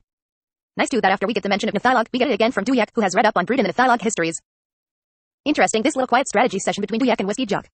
Are they discussing logistics earlier planned in the larger group strategy sessions? Or is this IE Twists Morant's plans something on their own? If you didn't already love Whiskey Jack, and really, why wouldn't you? How could you not after I'll not stand to one side in the butchering of a child? No matter what power or potential is within her. And then tell me you don't smile at both of them at the end of this conversation. We've had other characters remark, I think I might be flashing forward here on Kellenbad's restraint with regard to his use of the Talon Mass. Hearing of Duyak and Whiskey Jack's relief in that restraint and their discomfort in fighting alongside the Talon Mass makes clear their fears with regard to Silver Fox, their fear at what a child would do with such power. The same fears brought up by the conversation we segue into when they discuss how Silver Fox is draining so much life force to accelerate her move into adulthood so as to not only create a greater sense of authority but also contain her power. But quickly becoming a physical adult isn't the same as gaining an adult experience, and as the M-Hype says, experience tempers. Leaving Silver Fox's untempered power. Though she does have an odd sort of collection of experiences, the questions are if she can integrate them. Make use of them as experience and not simply a collection of memories, and if all, any of them perhaps shouldn't be integrated, say perhaps the one with the flashes of darkness. Seething anger, a hunger for vengeance. I like the M-Hype's rumination on the kinship web, the way it gives sustenance and how poor Silver Fox's kin are mostly dead, that's gotta suck. I wonder too if the M-Hype's definition of the web might be too narrowly limited to bloodkin. Creepy. Need I say more? And if I did, a lot more, then I'd be creepy. No surprise the Trigal Trade Guild being used as a supplier, we've certainly seen their capabilities under some awful circumstances. And we'll see even more of such. We've got another deck read. The obvious aspects of course are Kalam is the new assassin of Shadow, Perrin is the master of the deck, the Glue, who has yet to wake to his potential, and the Whirlwind Rising. We've got Obelisk, Dominant, a captain of High House Lightenhood's Herald, and some grand deception. The M-Hype in her mind to Perrin, detachment is a flaw, not a virtue. Another of those running themes throughout the series. Remember Whiskey Jack had to learn this very early in Go TM. And in that same thought, a nice reminder of where he's been, you hold so much within yourself, chained and in darkness. Love Crone's reaction to Perrin after she's seen the bottom of the table. And Spindle's as well. I mentioned this the first time we saw Rake in Go TM, but does this guy make an entrance or what? By the way, great little simile there, describing him swooping down like a piece of night torn loose. But really, go back and reread his entrance scene, it's worth it. If you've seen The Lion King, movie or musical, you'll know there's a scene when one of the hyenas talks about the power of the Lion King Mufasa and just his name makes her shiver. Ooh, Mufasa. Say it again. It tingles me. Mufasa. That's Rake. Talk about fraud with tension. Rake unsheathing Dragnipper. Brood unsheathing his hammer. Kalor, who killed an entire continent. Quick Ben and his warrens. Silver Fox and Night Jill. And Tattersail. And by the Abyss, another. Artanthos, what, wait, Artanthos. Yes, Artanthos. Move on. Whiskey Jock. This is a nosebleed scene for sure. And who saves it? The love child of Luke Costello and William F. Buckley. Croupy. Then, after Croupy's a diversion brings a momentary pause, Quick Ben, just a soldier, he says of himself, steps in to break up the tension. Talk about some supreme confidence, stepping into this morass of power. Looks like Rallick and Vorkan are being nicely stored, odds on seeing them again at some point. Yep, pretty good. Jag had tyrant humor. These are the jokes, people. Roast is here Thursdays, Fridays, and twice on Saturdays. Once again, a good glimpse at Erikson's background I assume comes into play as we see the beast hold hat made out of mammoth bones, something from our own early human history. And then the knowledge blooms in Perrin's mind, the beast holds the spirit world of the IMAS before the ritual, now abandoned by them as they've shifted to Tellen, the warren born of the ritual and linked not even to death but to dust. And how bad is it when death seems to be the preferred alternative? And some key lines as Perrin's muses on the tragedy of the Talon IMAS, memories untethered, and eternal existence, no end in sight. So along for so long, lines tied somehow in Perrin's mind to the second gathering. Then on to Burn's flagstone, the floor here nicely set up by what we witnessed via Fiddler's group and DG, and the great image of the chained god's poison seeping down the chains into the skin and body of Burn. And then his realization, an answer to Quick Ben's earlier question, that Burn chose to sleep to escape the prison of her own flesh in order to do battle with the one who was killing that flesh. Making of herself the weapon. The hammer, and then finding Brood to wield it, a hammer that can break anything, even chains. Except of course that freeing the CG would wipe life from the world as much as Burn's death. What does he sought vengeance for all those millennia of pain? So Brood refuses his own goddess. Revelations thus in hand, Perrin returns. With a good question, who will ascend to those two ancient long-forgotten thrones? I love Quick Ben's grudging understatement when Brute asks Karen to do something about the floating table. I might be able to manage something, and Rake's dry rejoinder, not simply a soldier, I see. And then his slap down of Rake's curiosity, do not quest towards me, son of darkness. I value my privacy. And then, curiously, Rake graciously exceeds. He's a classy guy. But don't you just wonder what his questing would have found? Then the M-Hive hobbles off. Note the details of the tribal remedies, the not working one seemingly, copper on her wrists and ankles. I know there have been lots of complaints regarding this storyline in the discussion of the previous chapter. And to be honest, I can understand it. It does go on a ways and is certainly depressing, oppressive, and appears frequently. Myself, I could have lived with some judicious editing, scalpel, not an axe. But it is quite often moving, not only in its focus on her and Silver Fox, but how it acts as a catalyst for others to show their compassion. And it pays off nicely. I'll say that much. This scene between her and Crone and Corlett is, I think, one of the most moving scenes in the series. If it doesn't read that way to you, that's okay. Maybe imagining it as a movie scene with your favorite actors doing these lines and reactions. I see, hear her, she has stolen my life, ripped out of her throat in the same agonizing fashion as John Proctor's because it is my name. A la Daniel Day-Lewis in the Crucible's closing scene. Works for me. And now we've got Crone and Corlett on a suicide watch. Something to keep an eye on. Once again, we get the sense of time and weight some of these characters carry around with them. Almost 1200 years, this burden, Brood says, of carrying the choice of, as Perrin says, killing the world or killing the goddess, and thus killing the world. And anybody else a bit unnerved that the guy whose choice it is sees people using the extra time he's giving them, dying, waging wars and unleashing slaughter. Wouldn't you like to see a few more optimistic views of humanity from the guy who has to decide if it continues? The conversation also brings up, I think for the first time, another one of those blur moments, the idea of sorcery disappearing from the world, something a few fantasy authors have tackled in their books, and whether or not that would be a bad thing. A concept we've been set up for by Talk and Envy's earlier conversation. He's good at structure, this Erikson guy. So we've had some hints that the Panion is a lot more than it seemed, and now we get some more direct ones here as Rake and Brood draw a line between the Panion and the crippled god. Whiskey Jock. Kaylor. Not exactly Crosby and Hope. Martin and Lewis. Witch and Sundance. Han and Chewie. Elwood and Jake. Tahol and Bug. Well, you get the idea. I am not done with you. File. And oh my god, did I love Quick Ben dumping that ass in a hole in the ground and cracked up at his sudden departure when Kaylor started climbing back out. Speaking of file cabinets. What did the lost spirits in the barrow tell you? Single quote. Nothing. Weren't any. It was cleaned out recently. Someone or something gathered them up. Where are they? Where indeed?